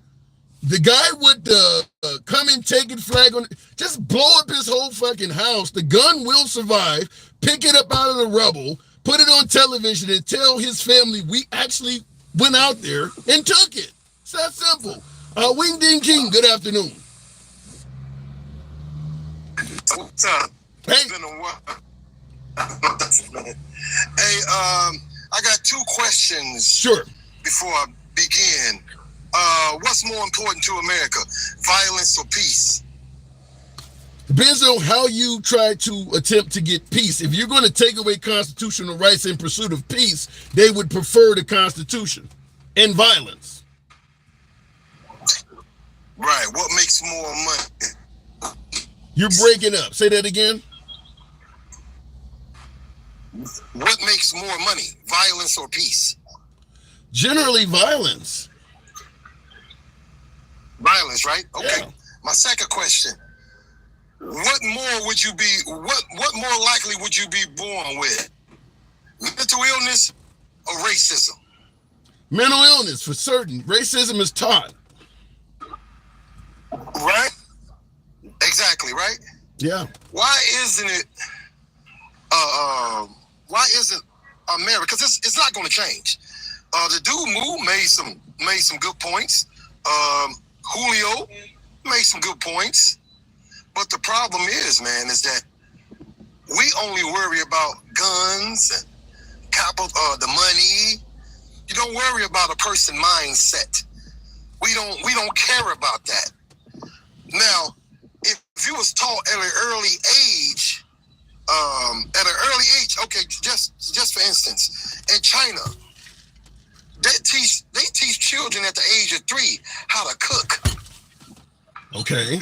What's your They point? teach the children at the age of 3 how to cook, how to read. Wait a minute. 3? You think they're really teaching 3-year-olds how to cook? Yes, how to cook, bro. How to cook, how to read at an early age. Here, only thing we teaching here is to grow up children to be either violent, to be violent as hell. Man, you need a gun. Like he had his son at 15 years old had a gun, right? Or his daughter. But they was in South Dakota, where it's probably no violence there at all. It's less, but they got a meth problem, but it's less violence. Yes, less violence. Yeah. Because there's less people. Man, when you teach violence, man, it's going to beget violence. That's no problem with that. But occupation should be the most in America. Yeah. Wing Ding, unfortunately, I'm gonna have to move it on. Your signal is really bad. Yeah, you're going in and out so bad. Unfortunately, I'm gonna have to move it on. But I get your point. But violence begets violence, and I do agree with that. The idea or the mindset. What do they say? An armed nation is a polite, or armed society is a polite society. I actually think that's bullshit. The more guns we put into American society, the more violent it's getting. Our society is not becoming more and more polite. It is becoming more and more violent. So I agree with that part. Violence begets violence. I don't see the whole an armed society as a polite society. I just don't see that. But a lot of folks may disagree. Look at in the comments though. This guy speaks truth. Violence is never the answer. Well, I don't agree with that. Sometimes violence is the only answer. Some problems cannot be solved without violence. If somebody is breaking in your house and they already got half of your family tied up and they're looking to capture you, the only solution is probably to take that person out. So I don't agree that violence isn't the end. There's sometimes it is the answer. We were built by violence. Yeah, that is true. That is certainly true. We were built on violence in this country. A lot of countries were, though. Conquering, colonization, that generally comes by way of violence. I mean, because the people that are originally there that are becoming colonized don't really think it's a great idea. So a lot of nations were built on violence. We're not the only one, but you are correct. If America had no guns, then it would be replaced with other weapons. True. But you can't do as much with other weapons. I would submit to you, because a lot of folks do believe that. Get rid of guns, people will find another way. And that's somewhat true. But there are certain crimes, actions, that if you take a gun out of the picture, it's almost impossible to successfully do it. Drive-bys is a good example. get rid of a gun, and whatever you use in place of a gun to commit a drive-by, it becomes a lot harder to successfully do that. Let's say, for instance, you got a road rage incident. You're playing games with somebody on the highway that you don't like, and you want to shoot at their car. Take the gun out of the hand of the driver. Whatever else you put in his hand, he's going to have a much harder time committing that same act. Some acts, without a gun, you really couldn't do it. I mean, how many times you hear of somebody in the hood, for instance, seeing a bunch of gang members that they have an issue with, their rivals, and they want to take them out, pull out the chopper, pull out something that has a lot of rounds in it, and literally take out the whole basketball court. Get rid of a firearm, and it's going to be far more difficult for that guy to take them all out. You can try to run them over with a car, maybe, but getting rid of, the reason people are choosing guns is simple. It is a lot more effective at doing the job. If you get rid of the gun, whatever else you choose is not going to have the same success rate. You still might be able to do it, but it's going to be harder to succeed. And the less, when you reduce the success rate, people are now going to start surviving the incident. Any trauma surgeon will tell you it's a lot easier to repair wounds from other methods than it is from somebody getting hit multiple times with a hollow point. I mean, the killing percentage, it's just a more effective way at killing. Hey, you can stab somebody, but once again, the person may be stronger than you. They may outrun you. The gun makes killing easier. That's why people are choosing it. Anyhow, going back to the box, yeah, DJ Julio, thank you for the hat mustache. Going on with the program, we'll go to Bella Blue. Good afternoon, Bella. In the comments on YouTube, that says, what does that say? Madisha? You said you need to ask something. Feel free to go ahead and state it in the comments. I'll see if I can catch that.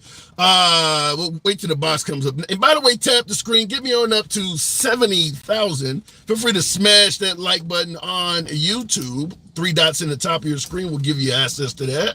Monday through Friday, 1,300 hours is when you'll find us here. We don't block, ban, or censor anyone. So understand you don't have to agree with anyone in the comment section. You don't have to agree with yours truly. It's all about free speech here. So no one gets blocked, banned, or censored. The opinions go left of Bernie Sanders to him having dinner with QAnon. This is a free speech program. Guns were meant to kill people, period. That is true, Rockin' Robbie. That is absolutely true. You can find another method to take someone's life, but every other method you find generally was designed to do something else, and people are actually using it also to take a life, such as a knife, such as poison. This stuff was not meant to originally take somebody's life. You're actually designing it so that it does. Guns are meant to kill people as prescribed. So it is far more effective. It's a far more effective way to do it. What if we give up our guns and then all these fighting age single men crossing the border start a militia against us? Something is definitely going on with these men crossing the border. Laura, a lot of that's overhyped. I hate to comment it like this, but we've brought it up before. Thank you for your comment on YouTube, Laura.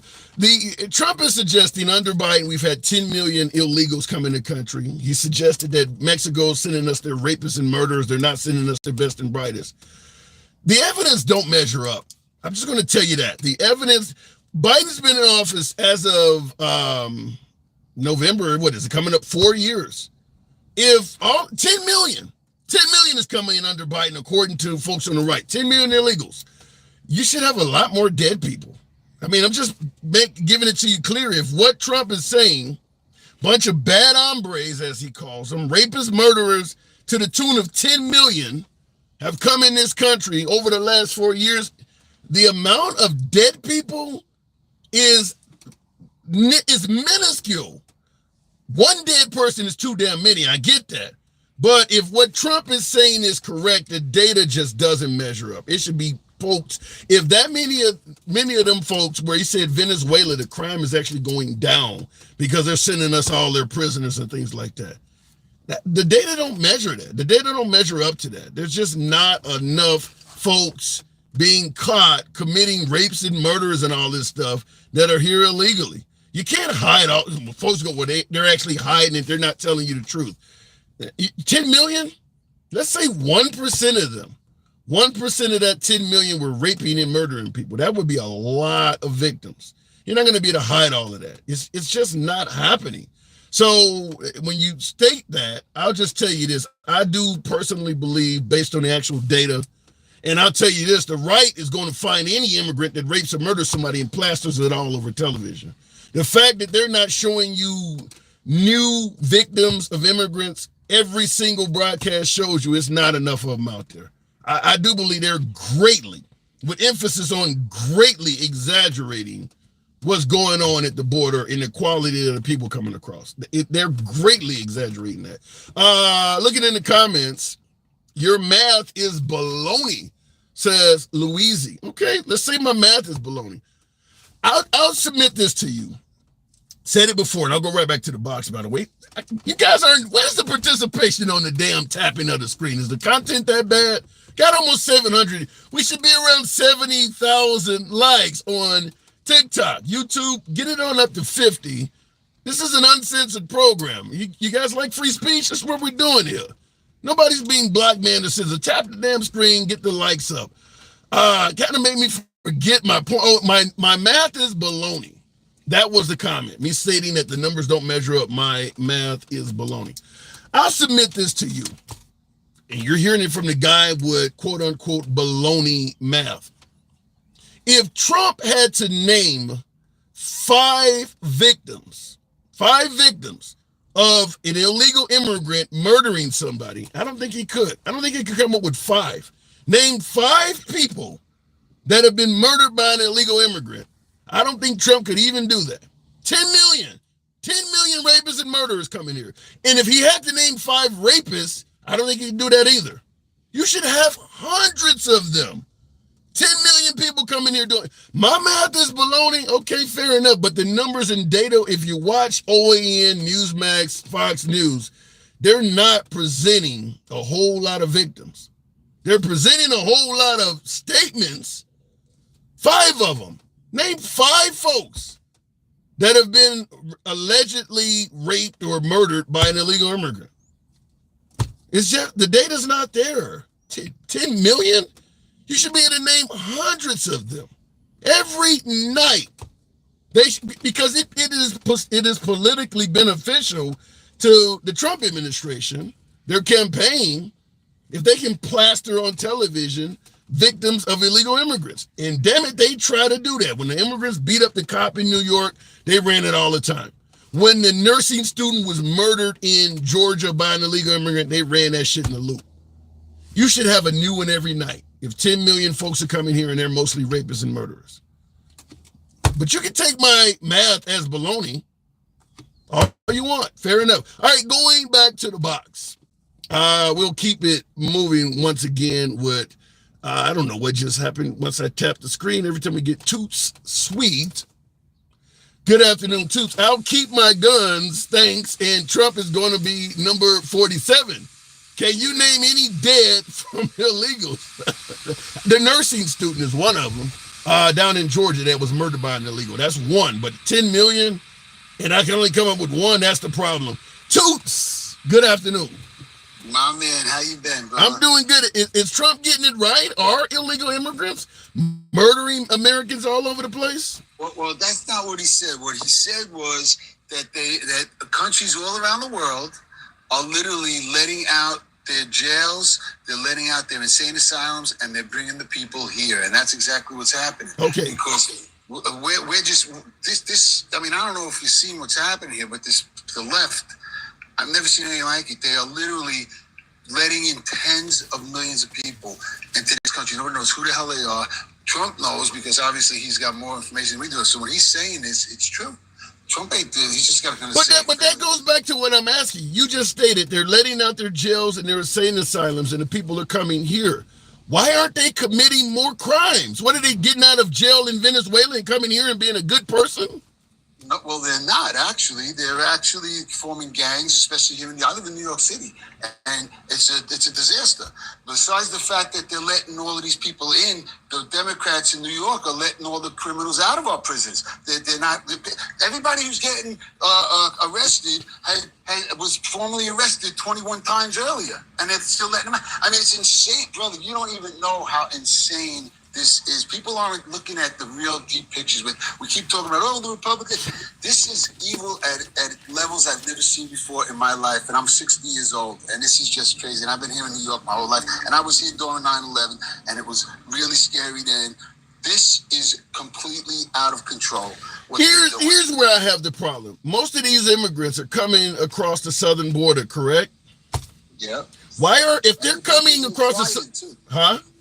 They're being flown in as well. Yeah, but the large majority of them are coming across the southern border, right? Right. Okay. So if they're all coming out of insane asylums and they're as you say, they're coming out of jails, Trump calling them rapists and murderers, and the point of entry is down on the southern border, why are those towns not the most violent cities in America? We talk about violence reporting in your city, New York, Chicago, LA. The area they're coming in is not even in the top 50 for violent cities. You got 10 million people just came through your town, and you're not in the top 50. Talking about El Paso, Laredo. 10 million people didn't come to my town. What they do? No, wait, hold on. I'm not talking about your town. I'm talking about towns like El Paso, Brownsville, Laredo. They're coming in, but what's happening is they're being shipped. You see, let me tell you how it works. Because you got to understand what's behind all of this. It's all about Democrats keeping power. So what does that mean? California, record number of people left California. So when people leave California, they lose electoral votes for the state. New York State, people left, literally leaving in record numbers. So now we're losing electoral votes. Same thing with Illinois, same thing with Massachusetts. So what are they doing? They're taking all these illegals. There's so many different agendas behind it, but one of the agendas behind it is now they're putting them into New York. They're putting them into $500 a night hotels, which is $8,000 a month. They're paying for this.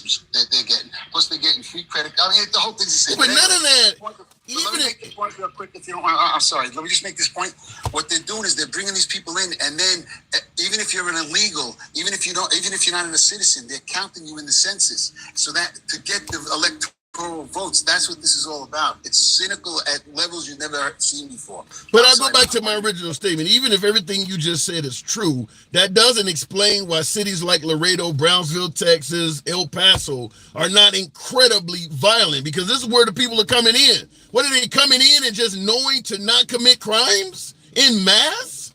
Well, no, what's happening is this. They're coming in, and people are coming in at record numbers, so nobody knows what's going on. But what's happening is what they're doing is they come in, then they're asked, where do you want to go? So they come in, they're being protected by our own ICE agents are literally protecting them and our border patrol. So because this is what they're told to do from Biden. They get there, then they ask, where do you want to go? So they say, I want to go to LA, I want to go to Chicago, I want to go to New York, I want to go to Massachusetts, and then they're sent to these places. Then they settle in these places. They're in high-rise hotels that are $500 a night here in New York City. I don't know about the rest of the places. Then when it's time, they're there for 30 days. When it's time to go, then they're outside protesting. They don't like the food they're getting. I mean, the whole thing is... You think 10 million illegals have come in this country and they're all being put in 5-star hotels?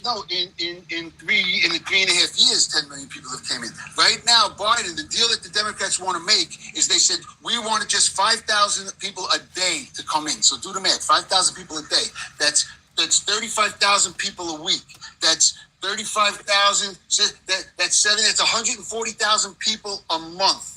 This is the deal they're trying to make. Okay, wait a minute. So you mentioned 5-star hotels. You believe the majority of immigrants that have come in this country are being put up in 5-star hotels? Well, not the majority of them, no, but a lot of them are. So what's happening? What percentage? What do you think half of them are being put up in 5-star hotels? I don't know, but I don't think not one of them should be put in a 5-star hotel. So one is too many. But why bring that up? That's what I'm talking about. You're using something that is a minute issue and making it sound like it's the norm. No, it's not a minute issue. Here in New York City, the Roosevelt Hotel in Midtown Manhattan. It's right in the middle of New York City.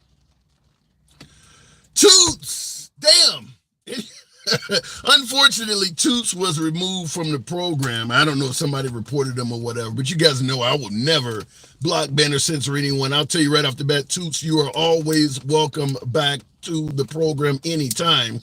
I don't get to control the TikTok gods or some of the cancel culture people that are in the comments, but I do believe in letting people speak. So Toots, you can try to appeal it. I don't know if you'll win that one, but certainly appeal you being dropped from the program. You certainly are invited back anytime. And on YouTube, a lot of folks agreed with my last call. I see John Call says he's right. This guy is good, says Jack Bear. I don't know if you're talking about me or my last caller, perhaps my last caller. Let them pour in. This is brown land, not white. So you're making it a racial issue? Okay. Mr. D doesn't want to talk to me anymore because he knows I'm right. How sad, says Ryan Lancaster. Could have used that space to actually type your comment in. I would have preferred that. They shouldn't be put up anywhere.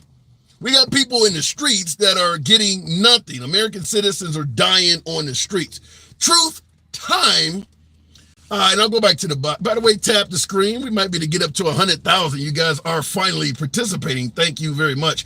In regards to the suggestion that they shouldn't be put up anywhere, I don't disagree that an immigrant should not be getting a 5-star hotel. I mean, certainly us citizens can't get that shit. So I get the point. But blowing it up to make it, we're using a lot of exaggeration to make a point. And what I mean by that is simple. If you're talking about 10 million came to the country, not even 1% of them are in 5-star hotels. We're exaggerating stuff. That's what the whole rapist and murderers thing is. This is where I have stated that I believe Biden is failing at the border. I'm not going to defend Biden at the border at all. He waited 3 years to do any damn thing. Yeah, Trump shot down the border bill, but he should have done that shit a lot sooner. So I'm not giving Biden any credit on the border. But that doesn't mean you exaggerate and make up shit. One American dying at the hands of an illegal immigrant is wrong. But that don't mean you try to blow it up and sound like it's millions of people. I personally believe, as I stated, I don't think Biden's doing a good job on the border. I think this is a case where Trump is exaggerating and lying when the actual truth is sufficient. Just tell people what's really going on. That's bad enough. You don't need to make up a whole bunch of shit that gives folks like me the ability to push back and say you're lying.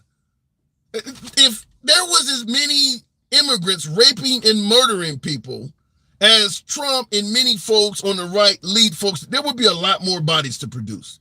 There would be a lot more victims all over the damn place. Just tell the truth. The truth is bad enough. You don't have to lie and make up stuff because then it ruins the credibility on that side. But I see a lot of folks are in favor of just saying whatever the hell you got to say to get the job done. But yeah, the idea that, and I saw some folks in the comments, well, they're not committing a bunch of crimes in Laredo or in El Paso because they know to lay low. As if somebody, you're talking about a bunch of what Trump calls hardcore rapists and murderers, all in sync. They know to lay low? Is that how criminals normally act? They all lay low together, huh? Millions of them, all doing the same thing. The truth will do, folks. The truth will do. You don't have to make up lies. Looking in the comments, and I'm going to go ahead and move the program on. Appreciate you folks that are tuned in. Going to the box, we'll go to 600 Selly the God. Good afternoon. Welcome to the program. Free or trade says read our comments. There you go. Free or trade. 600 Selly. Good afternoon. The border was bad under Trump. He complained about it. He was talking about caravans and everything, but he was making an effort that many people believe was better than what Biden is doing. We can talk about Trump and the border as well, but I do believe the rapist and murderer, Venezuelan crime is dropping, as if Trump got access to the crime statistics in Venezuela as a citizen, by the way. As a citizen, he got access to some of this stuff is just exaggerated claims that sound good. Just tell the truth. The border is fucked up under Biden. The truth is good enough. The box is playing games. So we'll give it a second and we'll move on.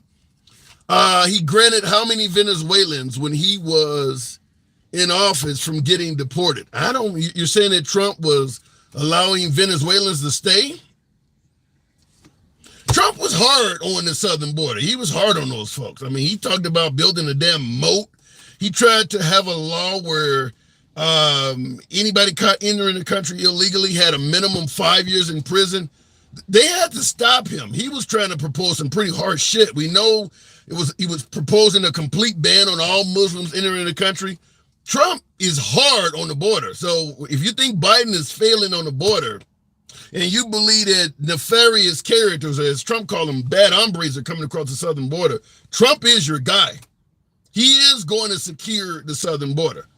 Now, the left in me, I want the southern border secure, but I'm not as big a fan of Trump because although I believe Trump will do a better job at the border, I know that he will do things that are essentially illegal. I mean, I believe Trump would be fine with you losing your life if you try to enter here illegally. And I'm not talking about losing your life on some barbed wire. Like shooting you. I think that Trump would secure the southern border very similar to how North Korea defended its border or how the Berlin Wall was defended. Trump wants those folks taken out if they come in here. So, yeah, he would be far better at securing the border, but I don't want that to happen to people. So there's my point on it. Looking in the comment, I better going back to the box. I'm having some issues here with the box. Let's try it again with Cedric Roddy. I don't know what's going on here, but let's try it again. We need that, says SGA. We need folks to be murdered if they're entering the country illegally. Wow. Damn. How many, by way of yes or no in the comments? We'll see if the next guest comes up, but I want, in the comments real quick before I say what I'm about to say, Miguel says, come on, Tim, stop. Trump wouldn't do that. Members of his own administration stated that he wanted to find out about building a moat and putting poisonous animals in there. Yeah, he would do that. He would do that. But by way of yes or no, type yes or no in the comments. How many of you would favor using lethal force if somebody was caught entering the country illegally? Let's say you see four. You don't know their record, so let's get off of the idea that it's a cartel. They're caught with a bunch. You just see somebody entering the country illegally at 2 a.m. How many of you folks believe that our border patrol, maybe the U.S. military, should have the right to defend our country by taking them out? If they don't stop when told to halt, how many of you believe that our country should have the right to take them out? Looking in the comments here, a lot of you guys are saying no on the TikTok, but on YouTube, I see Stefan says yes 4 times. Yes, we need this, says J.J. Haley. A lot of you folks on my audience on YouTube, I think, is more further to the right than it is on TikTok, and that has changed as we've been going on. It's an invasion, says Don Trump. The name is Don Trump. So you says if somebody is seen entering the country at 2 a.m., that person is invading America and therefore should be treated as such. Okay, all right. Wow. What happened to being pro-life, says user 402. Yeah, that's a good question. Good question. God is not pleased, says August. And that is an issue. I told you guys yesterday, and I'll go to the box, but my box is having issues. I'm going to try one more, but I told you guys yesterday, I think I was talking to DJ Julio at the time, about not forgiving college tuition and, not being in favor of universal health care and things like that.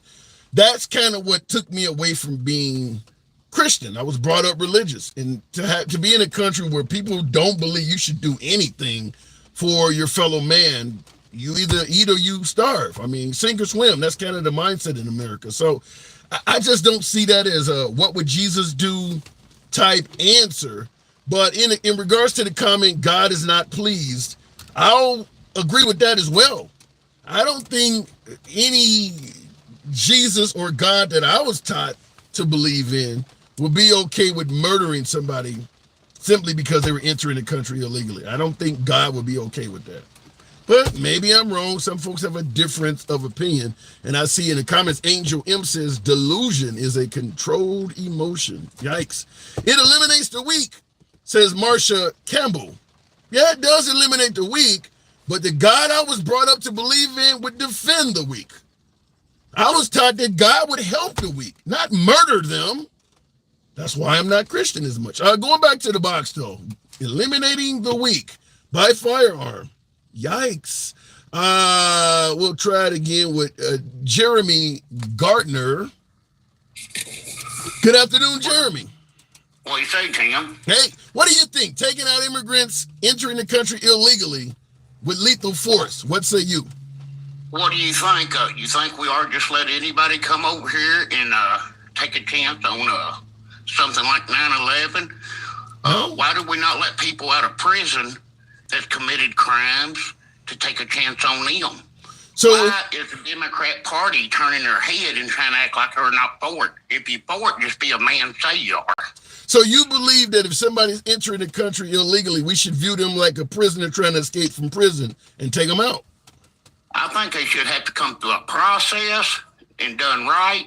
But anytime somebody's trying to do something that could hurt the country, yes, there should be measures for something like that. We're not talking about measures, Jeremy. I'm asking you a question flat out. If you see somebody... It's just like a jail. It's just like a jail. Okay, we got prison guards on top of the fence for a reason. It's to keep them in and keep them out.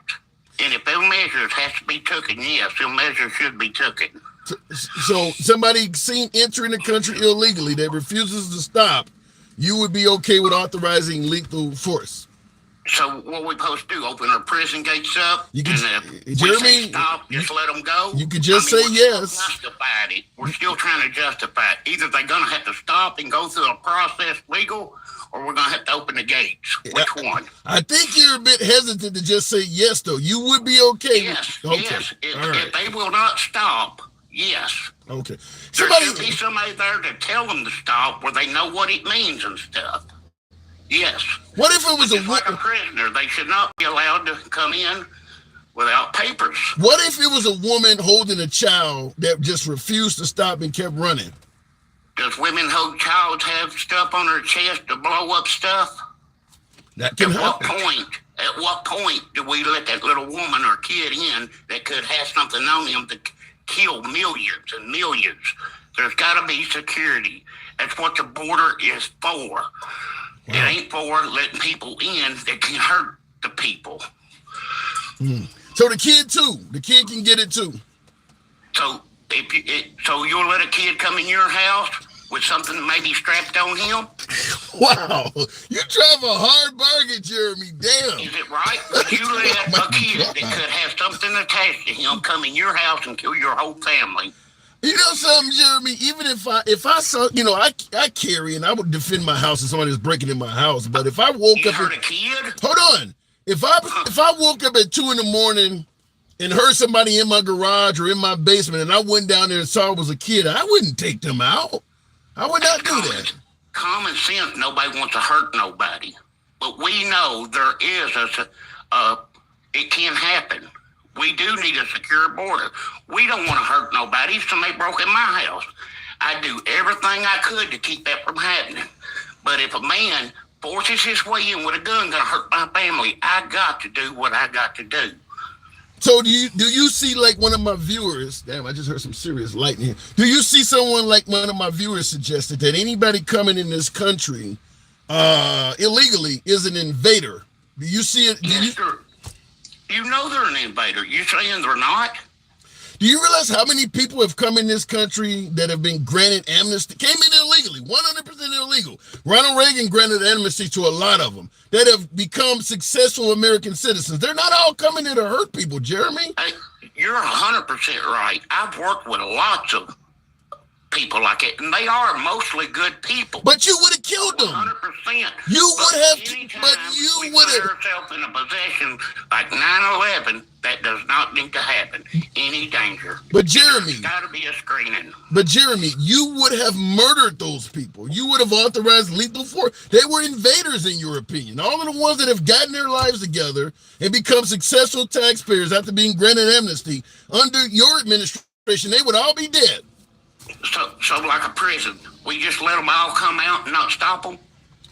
You don't murder the people. Same thing. Okay. If they're going across the fence, going back into society, we got to stop them. Less force necessary must be used first. If they keep going, you got to do what you got to do. That seems harsh, man. Are you pro-life? Somebody in the comments asked, are you pro-life? Yes. Do you see this? I believe in life all the way. But if they enter the country illegally, then you believe in death. No. Use less force necessary. Most time you can say, hey, buddy, come here. There's a process you got to go through. Let's not try to say, hey, let's shoot them right off the bat, what y'all want to act like. Let's put it where it is. You can talk to people and get stuff done. But if that person won't stop, and they are a threat and won't stop, there's a reason they're not stopping. They should stop and come through a process, legal. But when you say, and by the way, in the comments on YouTube, Sandra, who's a regular contributor to the program, says Tim is going to cut this guy off. Watch. I don't think I've ever cut a single viewer off on the program. You must be new, Sandra. I thought you've been around for a while, but we don't ever cut people off the program. Why are the Democrats fighting to get them in here so bad? They're going to turn into votes. I'm not going to lie. The Democrats want them here because they turn into votes, but I'll give Trump credit here. What they want, make the process legal where we ain't got to do that. It is Just legal. make it legal. It is legal. They're coming in and they're requesting asylum. Requesting. They went back to no law to do that to get them in here. If they want them in here, just let them come in. But it is the law. They have the right to change the asylum process, which is what the Democrats did. By the way, the majority of them coming in this country, they're not here illegally. They came and requested. You just said you need to stop the person as opposed to shooting them and tell them there is a process. They are following the process. They're requesting asylum. They actually are here legally. Asylum and it's a legal law. How can you shoot somebody doing something illegal? It's the illegal. Is where the process has got to be done. If you want them here and you're using the asylum law, how can you shoot somebody doing something legal? Well, because if it's legal, it's legal. Because the folks on the right, like yourself, are actually calling the asylum seekers illegal immigrants, but they're not. 10 million people come under Biden. Most of them are asylum seekers. They're not people who are here illegally. Most of the people that have, so the 10 million thing is incredibly false. It is incredibly false. You're exactly right. They are using the asylum law to make it legal. And that's what they need to say. Don't justify it. Just say that we're letting them use the asylum law to get them over here. And if you're saying it's for votes, it's for votes. Yeah. Well, I'm not going to defend Biden or any Democrat that's letting folks in for votes, but I'm going to also say this is not just a uniquely Democratic problem. The reason we have an illegal immigration problem is because the Democrats want them here for votes. The Republicans are in the bed with big business, and big business wants cheap labor. Trump is the first person in a long time that was outside of that envelope, but the Republicans are fine letting them in here too. Trump is the first person to be a little bit different on that. But outside of that, it's not like the liberals are the bad guys here. The Republicans are the bad guys in this too. Trump's the only one that stood up for the border that I saw. Their peoples want them here for cheaper labor and stuff, but they still don't know they're going to eat resources up that we've only got so many of. I mean, if you want them here for work and boats, that's the way it is. But I'm actually resources. People need to know what they want. But I'll tell you, Jeremy, I've had some callers come on down in Alabama, for instance. I had Andy comes on the program regularly, and they've suggested that in some of these states that have been tough on illegal immigrants, they're not having a hard time getting labor done because those folks are doing jobs, and now that they're not allowed in the state, those jobs are having a shortage of employees to do them. Yeah, we got shortage on work hands. Yes, people ain't getting paid what they need to work. How can a man go out here and work for $50 or $8 or $100 a day when it costs $40 or $50 to get there? Yeah, we need more income. Right, we need more income. We need more income, and your side of the aisle is not in favor of raising the minimum wage. Well, either side of the aisle, we vote them in. We need to vote them out. And you'll see a change. No, the liberals are in the minimum wage. That is a uniquely Republican issue. The liberals ain't fighting against raising the minimum wage. That's Republicans only. Well, if they're fighting against something that's going to help the American people, they're wrong. Anytime you're helping the American people, it is a good thing. Well, so in other words, fighting to keep the minimum wage the same year after year after year is something the Republicans doing that you believe is harmful to the American people. Am I getting that right? Yes, I think the kids ought to be just like me and you grew up, a chance at life. We can afford the houses and everything else. I don't think we ought to have it where we're all dependent on the government. We need a chance to make a good living on our own. I like that. So if I'm willing to go out and put an honest 40 hours of work in, damn it, fight for me to get a better wage. And if you're going to get some, and if you want somebody to fight for you to get a better wage, then you need to put in a Democrat. Well, I don't see. You were almost there. You were almost there. You were close. I'm where I'm at. I don't see the Democrats doing that, or I'd be voting for Democrat. Just look at the. I'd vote that way. But you show me one that why ain't Biden done gave us a raise if there's so much for it? Because the right pushes against that. By the way, Obama. How they stop some things and not others? It's because they scratch each other's back. Me know it and you know it. Yeah, I don't they get what they want. They get what they want. If they really wanted it, they'd get it. All right. Justify it. Well said, Jerry. I do got to move it on. Come on back. Our first time talking? I think so, brother. Good. Don't be a stranger. Come on back anytime, man. Thank you a lot. I appreciate it. Same. No, I ain't that mean guy y'all try to make me out to be, but we do need security. You're talking about murdering a woman and her kid. You're mean as hell. If she was going to come over here and hurt a bunch of people, yes, there's got to be measures. But no, I'm not saying go down there and shoot everybody. That ain't right. Everybody knows that. All right. I don't know, Jeremy. System to come through right. All right. Fair enough. Come on back anytime. Thank you. All right. Moving the program on. He said he ain't as mean as y'all making him out.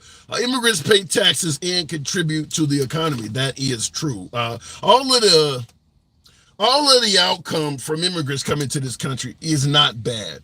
Now, I know on the right, they're going to rape, they're going to murder, they're going to take all the welfare, they're going to be in five-star hotels. The whole picture is negative. That's not true. As my viewer pointed out, they do pay taxes, they put in their Social Security, and because they're using fake names, they don't even get the money back. A lot of them get deported, and that money goes into the system. So, yeah, it's not all bad. But that is the picture that is being painted. Like it's all bad. No, it's not. And like my last caller, what I was pointing out to him is that a lot of those folks come in this country, and when they're granted the right to stay, even though they came illegally, they actually turn out to be pretty good citizens.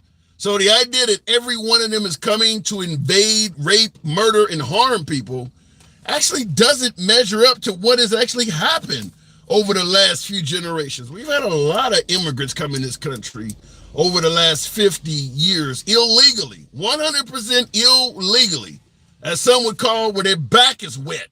Say the word in reverse, you might get banned, but where their back is wet. We've had a lot of folks come in this country illegally over the last 50 years.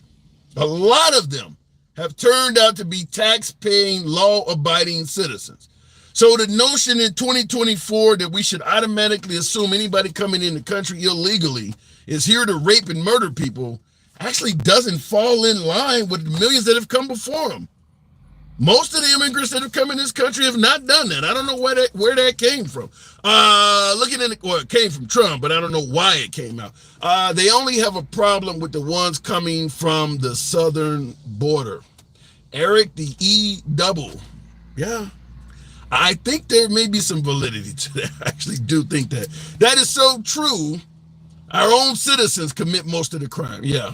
Well, you listen to Trump, they're all committing rapes and murders, but as I pointed out earlier in the program, the numbers don't measure up to that. The numbers just don't say that. Continuing on, though, I don't know what I just hit, but we'll make the program. What the hell? Okay, let's try it again there. Would be double X. Good. I brought up, I need the people that try to keep out. Hang on a second. Who that? Julio, hang on. I need the peoples that you try to keep out. I am retired. They can take my place. You cannot find people. Or you say you can't find good working people. Julio, good afternoon. Okay, we'll move it on. I don't know what just happened there. All right, going back to the box. as always, the program is a bit iffy on the box. I need the people, what is it? The illegals commit more crimes than legal. I don't know if that's true because we don't expect people coming here legally to commit crimes. But I will tell you this, the World Trade Center was taken down by legal immigrants. They weren't here illegally. We've had a lot of major crimes committed by legal immigrants. So I don't know if I agree with that. Undocumented people usually do not report crimes for fear or deportation. And that is certainly true. Here's what I fear with this while the box continues to reset. If we can convince people that 10 million folks have come in this country and they're all here to rape and murder people, it's essentially open season on them. Who would really care? If I told you the person in front of me that just got ran over or beat up by a mob of people was a rapist or a murderer, would you really have any sympathy for them beating his ass? No. I mean, after all, he was here to rape and murder people. So if I can convince you that they're all rapists and murderers, you're not going to have a lot of sympathy if something wrong happens to them, because you kind of believe they were here to hurt people anyway. Rapists, murderers, invaders, taking our resources. Okay, he died. The country's better off. So it really opens the door to an environment where anything that happens to them, nobody's going to give a damn. And in addition to that, I mentioned this before with Trump talking about immigration, at the same time promising to give police immunity, it also allows the police to do anything they want to do to them. He's painted them out to be a real harm to society. So bad that Venezuelan crime rates are dropping and ours are raising because these people are so damn dangerous. And while he's talking about that, he also wants to get a police immunity. If you're a cop, if you're a police officer in law enforcement and you happen to see an attractive immigrant that you know is here illegally, you can do whatever you want to that person. You can do anything you want to them. Long as nobody see it, anything that person says, nobody's going to give a damn. They're a rapist, they're a murderer, and you got immunity. Do you realize where this could go, how bad this could be? Just want to point that out. What could end up happening is our people could be the rapists and murderers. I mean, I just think it could really, really turn into a bad situation. But I see In Motion says, you capping. In other words, I'm being dishonest. All right.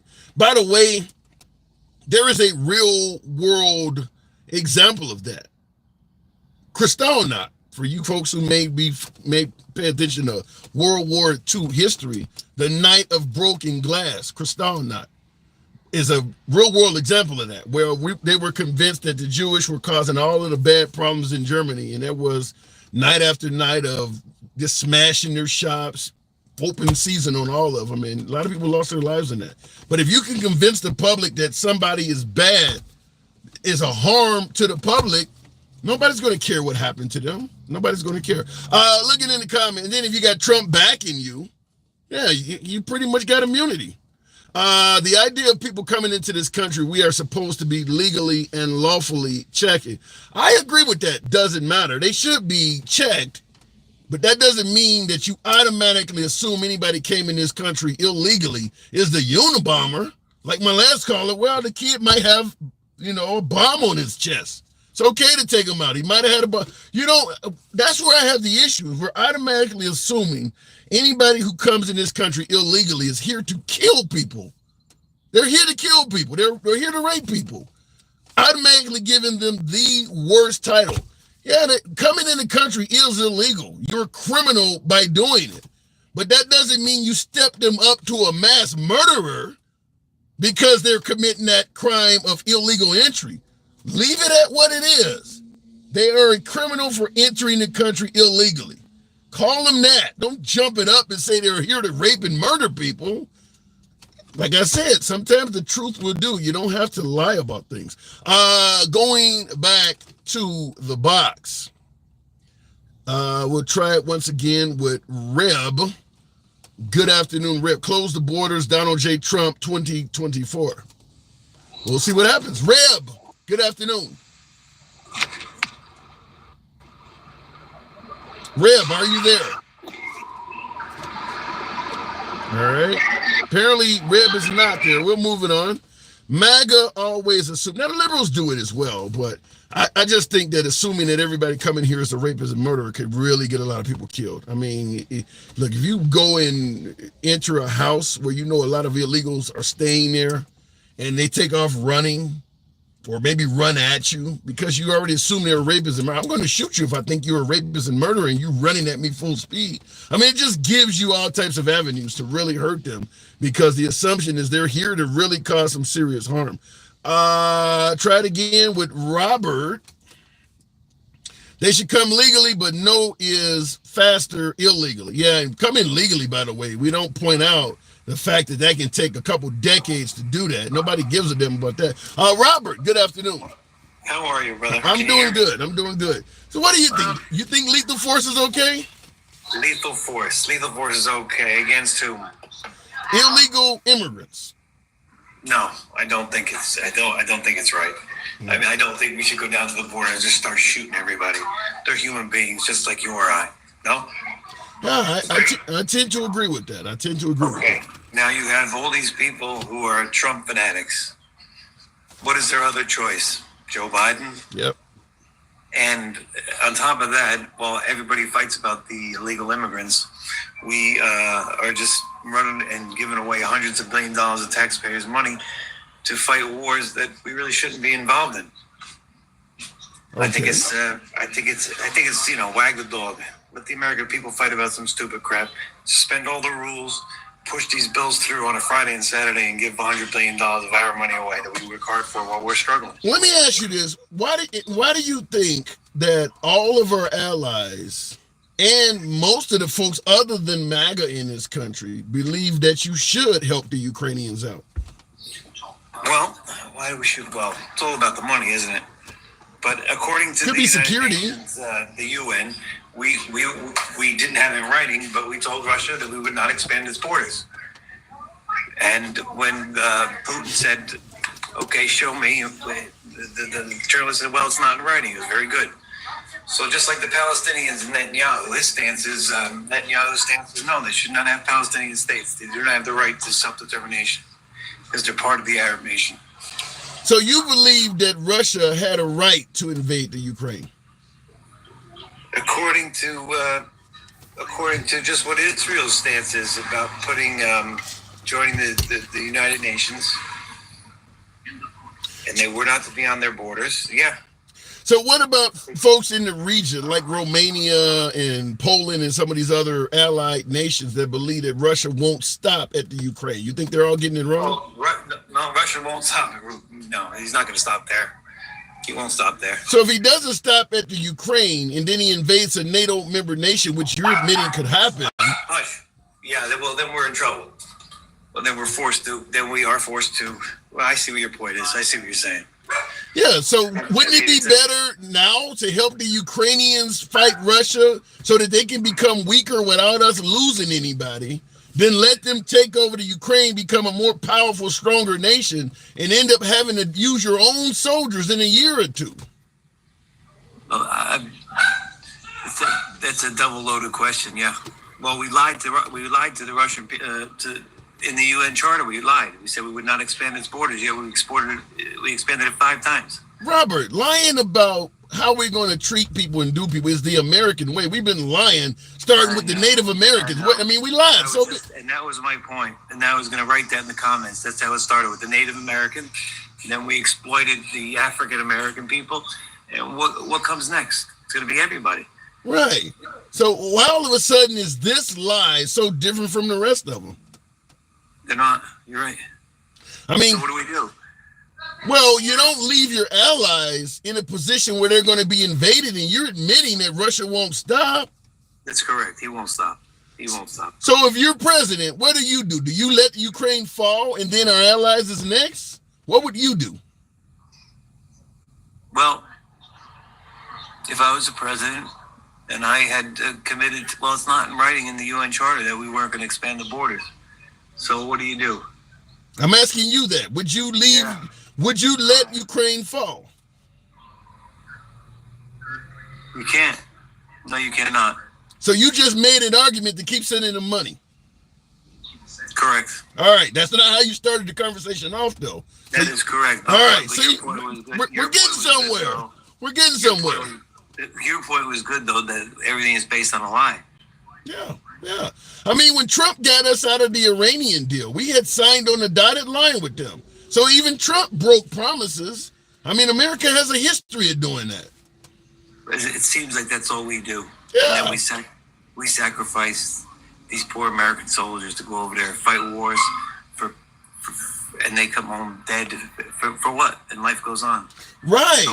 Nobody cares. They come home wounded and they're just committing suicide left and right. Right. But in this case, we can actually weaken Russia without having to send a single U.S. soldier. All we got to send is money. We're weakening Russia. Russia is losing people. Even though the Ukraine would never likely defeat Russia, that country is being weakened morale-wise and equipment and life because the Ukrainians are fighting back. It's not costing us anybody. Why not deal with it this way than the other way, which you're admitting once the Ukraine falls, they're going to go after our allies, and now we got to get involved.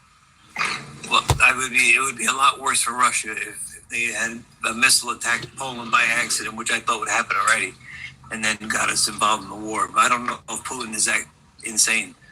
Okay, but at the end of the conversation, before we end this conversation, but do Russian lives matter? What? Do Russian soldiers matter? Do they matter also? To Americans? No, to Americans, probably not. But right. I'm just saying in probably general, not. Probably man not. To man, probably not. Right? Yeah. Correct. Right. So at the end of the day, then you do now agree that sending money to the Ukrainians is probably in our best interest. Yeah. All right. Yes. Can I interest you in a Biden 2024 bumper sticker? No, thank you.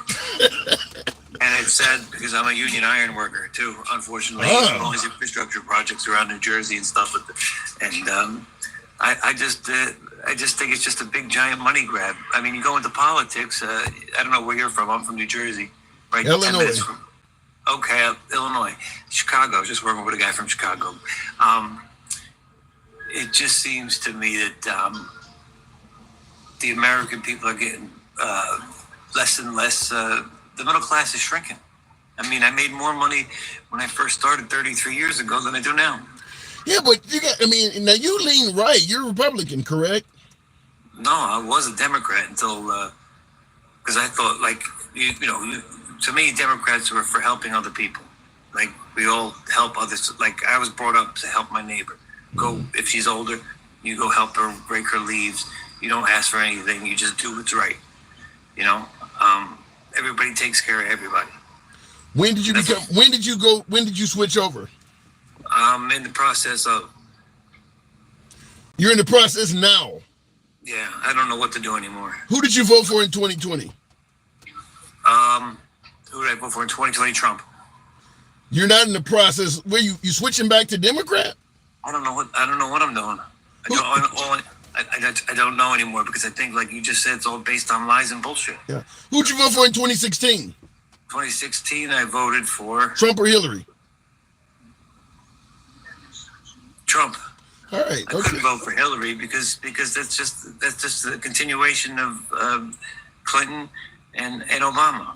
Now, you said you used to be a Democrat. How far back did you vote Obama? Did you vote for him either time? Yes, I did vote for Obama. All right. I did vote for him. I really thought he had a shot. Did you think he had his hands tied too? Everybody goes in there, like Senator Cory Booker from New Jersey, or the other guy who's in trouble. They all go in there with the best intentions, but it just seems like that they're just all brought down by the powers that be. Yeah. And nothing ever gets done. Bernie Sanders would have been a good guy, but You're voting for Trump while saying Bernie Sanders. You do realize he has like polar opposite there. Polar opposites. Yeah. Yeah. I don't know, man. I don't know where you're probably because you hear me on the program. I go left of Bernie Sanders to I'm having dinner with Q and I. Most Q are Trump supporters. Left of Bernie, I mean, you're on opposite ends of the spectrum.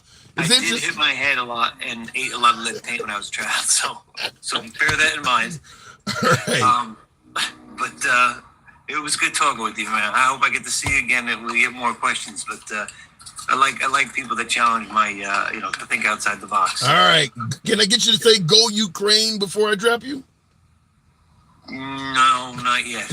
I had to speak with you more and think about that question. All right, Robert. I think you've already thought about it. You may not want to concede it, but come on back anytime, man. Go Ukraine. You got me. There you go. There you go. We one at a time, folks. One voter at a time. Looking in the comments, there's too many lies. I don't even bother voting. Mark Twain once said, if your vote mattered, then they wouldn't let you do it. Well, when Mark Twain was alive, they didn't let a lot of people do it. So you're not in the times in life of Mark Twain. But when Mark Twain was alive, they didn't let a lot of folks' votes go through. But that's an interesting statement. Clinton ripped off Bernie and his bros. A lot of Bernie folks do believe that. Our CIA rigged election. Oh, here we go. Our CIA has rigged elections all over the world. I agree with that. They did it in Ukraine to install and maintain pro-NATO, pro-American politicians when democracy wasn't working out for them. Yeah, America, some would say that was why Putin, having a gripe against the Clintons, tried to interfere with the Clinton-Trump election in favor of Trump. I mean, not only does Putin and Trump have somewhat of a friendship that goes back, because Trump was on par to build the largest skyscraper in Russia before running for office, but the Clintons allegedly interfered in a Putin election going back some years. So Putin allegedly had a vendetta against the Clintons. I don't know if any of this is true, but that is, that is the rumor that the Clintons, or Bill Clinton probably, while he was in control of the CIA, tried to interfere in the Russian election. So when his wife decided to run for president, the Russians decided to return the favor. Which would also mean, if that is true, that Hillary Clinton was right. The Russians were working on behalf of Trump. Look, I'm just going to tell you what the rumors are floating around out there. Looking in the comments, though, Clintons are crooks, says KK or K Krugers or something. I don't disagree with that. I don't believe that any politician is 100% honest. Obama, I don't see a lot of crookedness in Obama for the simple fact is he didn't have a lot of history at the top before getting in politics. He was only in the Senate for 2 years, and that was most of that was running for office as president. That's not to say that if he had made his way through Washington for years, he wouldn't have been a crook. I'm not saying Obama is holier than thou. I just don't think he had enough time, because there is so much money thrown at you in politics. It's almost impossible not to be a crook. It's real difficult not to do it. Looking in the comments, though, and I would say the same thing about Trump. Trump, I definitely believe has some. I mean, the fact that you hired Michael Cohen's whole job while working for Trump was to do shady shit. Now that they're on different sides of the aisle in court, we're to believe that Trump was totally innocent and unknowing of anything that Michael Cohen was doing. I don't buy that. The whole purpose that Michael Cohen was hired for by Trump was to do shady shit to other people. It's just, wow, well, now he did it to me too, so he's wrong. But that was the purpose of Trump hiring him, was to do bad shit, to make things go away, to intimidate people. When Stormy Daniels suggested that somebody approached her and said it would be a shame if anything happened to your child, my guess is Michael Cohen probably has something to do with that. That dude is shady as hell. Now, all of a sudden, now MAGA wants to point that out? You think he waited to be in his 50s or older to start doing shady shit? No, he was doing it while he was working for Trump and was receiving a paycheck for it. Going back to the box, though, Trump is an innocent angel, says Miss Dean. Oh, that is so sweet. All of his mistresses would agree with you. Going back to the box. We'll go keep it moving with FSU. Good afternoon. Welcome to the program. Trump is an innocent angel. I love it. I love it. The guy holds the Bible upside down. FSU. Good afternoon. How you doing, Tim? Sorry about the wind noise, man. I'm on the highway. Oh, okay. Well, don't get into an accident because Trump, the innocent angel, might have to take you on to heaven. Oh no, I'm not driving. I'm good. Okay. All right. So, how are you? I'm doing good. I think you've been listening in. I have. I'm enjoying the show. One thing I love the show. One thing I always wanted to tell you about, and not check you on, but just maybe it's an opportunity to learn about is you frequently say Biden waited a while to address the border. That's something you remember saying? Yeah. So what if I told you his first bill he introduced was a border bill? Yeah, but he also turned back Obama. Well, first he brought back Trump's policies, but in my opinion, he should have did it first. The minute he got in office, the fact that they can come here and claim asylum in those large numbers that would not have happened under Trump, to me, that is the failure right there under Biden. I mean, that's fair. That's one position. I just think he tried to make a smoother path to citizenship. Look, I think we can all agree most people coming across the border are just trying to be a productive member of our economy. I think the thing that most people don't realize is, let's just say Trump gets his way and he closes the border. Right. And he deports everybody he wants to deport. You think your grocery bill will be positively or negatively impacted? I'm going to say negatively impacted because they do pick all the fruits and all of this shit. A lot of the stuff we deal with comes by way of them. Yeah, I mean, I think it's obvious. I think the people that come across the border, they pay taxes too, because they're not coming here and just getting free everything. People go and they make purchases and contribute to our GDP. So that's just one thing I think we need to take into consideration when we say, hey, let's close the border and deport everybody. Well, but I said that. I echoed that sentiment to my last caller or one of my callers when I said that you want to secure the border at the same time while also fighting to raise the minimum wage. So if you get rid of these folks that are willing to work for cheap, you expect Americans to come in and do those jobs when you're also against raising minimum wage, which is what a lot of them get paid. And they're not kids or burger flippers. Most of them folks are getting paid minimum wage. And you think Americans are going to fill in all those jobs? It's not going to happen. Right. And it was interesting. I think that two of the previous callers, one was a union worker. I think you said before you were a union worker. Yeah. And then one asked, what has Biden done to increase wages? And he literally was the first president to be on the strike line with union workers. So obviously Obama fought to increase minimum wage, and he was only able to do it for federal employees. But I think we a lot of times these MAGA people are just kind of disingenuous about what the Democratic Party, which isn't perfect, but they certainly are working to raise the floor. I mean, I think we're gonna always have people that are at poverty level, but they don't have to be so damn poor where they can't. I don't know if it's just disingenuous. In my opinion, it's not well thought out. A lot of folks will say it. A lot of folks on the right, particularly MAGA, will speak out against the liberal idea of raising minimum wage because they'll say, well, if you raise the minimum wage, the price of goods and services go up. But you want to get rid of a large group of people that are happily working for minimum wage. So you get rid of the immigrants and you replace them with Americans who are going to immediately demand a minimum wage be increased, or they're not going to do those jobs. So one way or another, it's going to be a problem. And I think a lot of folks on the right don't think that out. They're not thinking out, how are we going to replace all of the jobs? Because like you pointed out, they tend to believe that most illegal immigrants are not working. They're getting free shit, which is not true. Not even close to being true. Yeah. And one thing I wanted to touch on, I think we all have a problem with math. It seems like I know Trump he won by a landslide to his rally sizes, and I think we don't really understand the scope of how far behind he is as far as the number of voters. I mean, we look at the Bronx, like I think Moose said, is 1.4 million people in the Bronx. Everybody in the Bronx vote for Trump in 2020. He still loses New York. We talk about Pennsylvania and him having 40,000 people at his campaign at his rally. He has 10 of those rallies and they all 400,000 vote for him. He still loses Pennsylvania. That ain't the issue.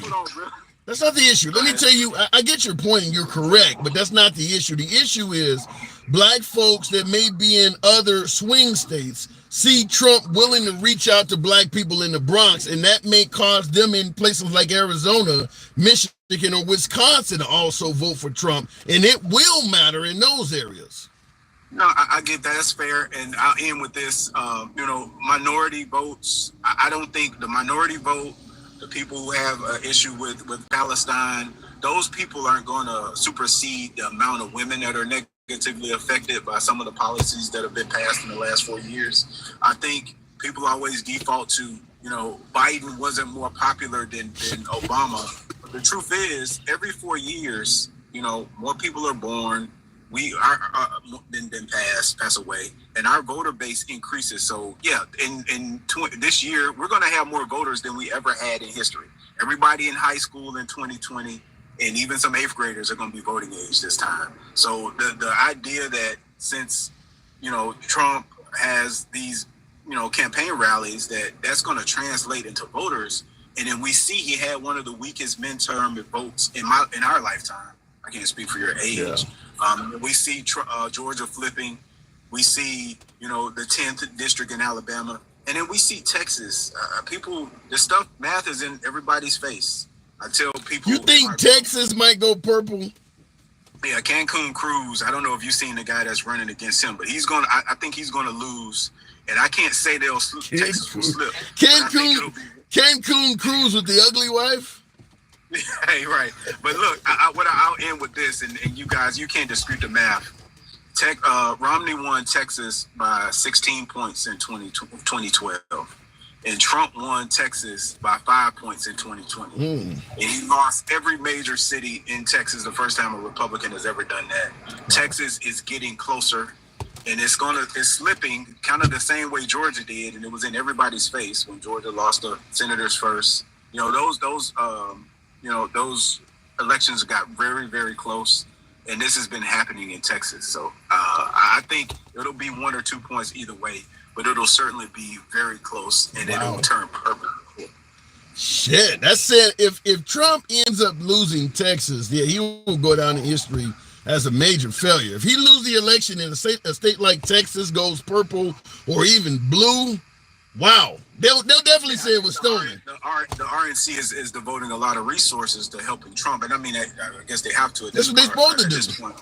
Yeah, and then you got the DNC is devoting a lot of attention to that person is running against Cruz and some of these swing states. So I don't think people look at the campaign rallies and they think, well, this many people turn out, he has to be doing well, and then you see the polls. But when the election time comes, and our recent elections are if they're true, and he's going to have some trouble. I mean, he hadn't beaten Biden. He lost more. I mean, I know he won the Electoral College against Hillary, but he lost more votes. Hillary had more votes too. So I just don't think. I think this country leans left, and Biden, if he doesn't fumble the ball, I think he'll be fine. He'll win again. All right, fair enough. Appreciate you coming through, FSU. Always Thank great you. Talking to you. You too. In the comments, Outlaw Josie Wells says the black folks are waking up. By the way, you're the only sleeper left on the plantation. I don't know if he's talking about me or my last caller or a combination of both, but I'll tell you this. Remember the hashtag walkaway movement? I certainly do. This was around about 2-3 years ago. This was the movement that stated blacks were going to leave the Democratic plantation. They were going to wake up and walk away. Hashtag walkaway is what it was called. And then the red wave never materialized. But that's what they were saying was going to happen in 2021 and in 2022. Blacks were going to wake up and walk away from the Democratic plantation. And it did not happen. It didn't come close to happening. I will say this, though. I do believe there are plenty of blacks that are going towards the Trump direction. But it's a specific type. Men. A lot of folks like the fact that Trump comes across as an alpha male, speaks his mind, is not big on the LGBT community. He's not the kind of guy who's going to be listening to feminists and shit like that. The men if you see any social media page featuring somebody that's black, that's pro-Trump, it's almost overwhelmingly men. It's very rare to see an independent female operating a page supporting Trump. It's almost always men. So Trump is getting some black votes, but it's men. It is men. The women, my guess is, and you guys feel free to state in the comments if you think I'm on some bullshit. You guys always do. You know, I invite dissenting opinions. I don't mind being criticized, but I believe that Trump will probably get less than 10% of the black female vote. Now, keep in mind, you don't need the black vote of any significance as a Republican to win, because the majority of whites are going to vote Republican. But you do need some. You do need some in certain areas. And I do believe that Biden's going to probably get damn near 90% of the female black vote. The rolling back of Roe v. Wade is going to affect Trump with females to at least some degree. We don't know how great, but to some degree. And keep in mind, by the way, folks, when we do these polls, I've been telling you constantly how Trump is leading in the polls. Biden hasn't really fired any missiles. It's all been Trump with rallies and things like that. The Biden administration, the amount of commercials and some rallies, maybe getting Hollywood involved, they haven't started yet. It will make a difference. There will be counter punches. It's essentially been Trump doing all of the punching. And it's showing up in the polls. He leads Biden in a lot of polls. But there will come a time when Biden starts punching back. The idea that it's not going to affect the race at all is probably wrong, because there are going to be celebrities and musicians and all of this shit that leans left. We know Hollywood overwhelmingly leans left. You got Robert De Niro right now that just completed a commercial, an anti-Trump ad, and everybody knows who Robert De Niro is. You know he already don't like Trump, but he's now narrating an ad for the Biden administration against Trump. That should hit the screens in a day or two. That just came out. And there will be others. There will be others. Remember Barack Obama and all of the adoration that people have for him? A lot of Trump supporters come out and say they voted for Obama. He hasn't hit the speaking circuit yet. He is coming. People like that are coming. Michelle Obama, Barack Obama, Bill and Hillary Clinton, they are coming. They haven't stepped up yet. It's all been Trump and Trump supporters throwing all of the punches. So we'll see what happens. I'm not saying Trump's going to lose or Biden's going to win, but you haven't seen the response from the Biden administration yet. They haven't started punching back. In the comments, Lady T says, why is that? Probably because the Republicans have not officially deemed Trump as the RNC candidate. We know he's going to be, but I think that's in July. So later on this summer, you're going to start seeing the Biden administration firing back all over the place. Remember, Trump has never stopped campaigning. Even when he was president, he was holding rallies and firing missiles and punches at everybody. But Biden will do this. And understand, because of Trump's legal battles, there's a lot more money on the Biden team. Biden has a lot more money to put ads and commercials and all of that shit out there. They have a lot more money than Trump. So will it work for Biden? We don't know. It has yet to be seen. But the idea that when Biden starts fighting back, it's not going to move the needle at all is ridiculous. There's a lot of things that we discuss here that are about Trump, for instance, that don't come up yet. Like, for instance, we hear about vote for me and you ain't black and all of the issues with Biden falling down on stage and things like that. We don't talk about, remember I brought up Trump offering to get a cop's immunity? I would submit to you a hell of a lot of liberals don't even know that. Liberals that are not like us, that pay attention to politics and discuss this shit all the time, the average liberal probably is not aware that Trump has offered to get a police immunity. That will be on commercials. That stuff like that, the tracking women who are pregnant, a lot of people are not aware of that because they don't pay attention to Fox and CNN. They're not watching that shit all the time. They're sitting around watching the game, or they're doing something, they're listening to music. That stuff will come out and it will make somewhat of a difference. I don't know, like I said, if it'll put Biden over the top. But currently, right now, Trump is the only person that's talking. Biden's time will come, and he has more money than Trump, so he can talk a lot more. Now, folks, well, you don't know what the hell he's saying. He can't get a word out anyway. Well, yeah, but half of Hollywood will speak for him. The Obamas will speak for him. Most of the music industry will speak for him. It's coming. It's coming, and we'll see what happens at that point. Looking in the comments, cops already have qualified immunity. What are you talking about? Blue Diamond, I'm talking about Trump stating at a rally that he wants to give police immunity. His quote was, I think they should have their powers back. It's up to us, the listeners, to interpret what the hell that means. He said that about a week and a half ago. He wants to give cops immunity. I agree with you. They already have qualified immunity. So what else is he promising? When he says, I want to give them immunity to help them get their powers back, what additional powers is he trying to give police? He said that. It's easily Googleable or whatever. You can find it on you. You can see him saying it, by the way. It's not a CNN. It's coming out of his mouth. What does that mean? So for African Americans who may believe that the police have mistreated them, you think they're okay with them getting immunity for it? You think they're okay with Derek Chauvin going to court and saying, I have immunity now? He said it. I'm just pointing it out. He did say that. He also said he was going to take away the military's equipment they possess. Did he say that? Ugh. Lincoln Project is Republicans against Trump. That is true. No one's going to vote for Joe Biden. His time's over. That is patently false. Even if let's say it this way. Let's say nobody gives a damn about Joe Biden. Nobody's going to vote for Joe Biden. They're going to vote against Trump. And the only other person they can choose is likely Biden.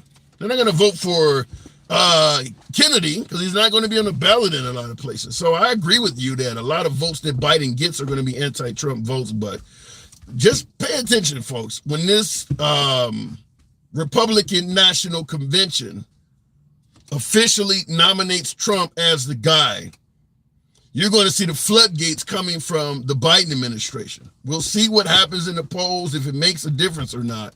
But the time to see Biden trashing Trump, liberals speaking against Trump on TV and commercials, it's coming. It is coming.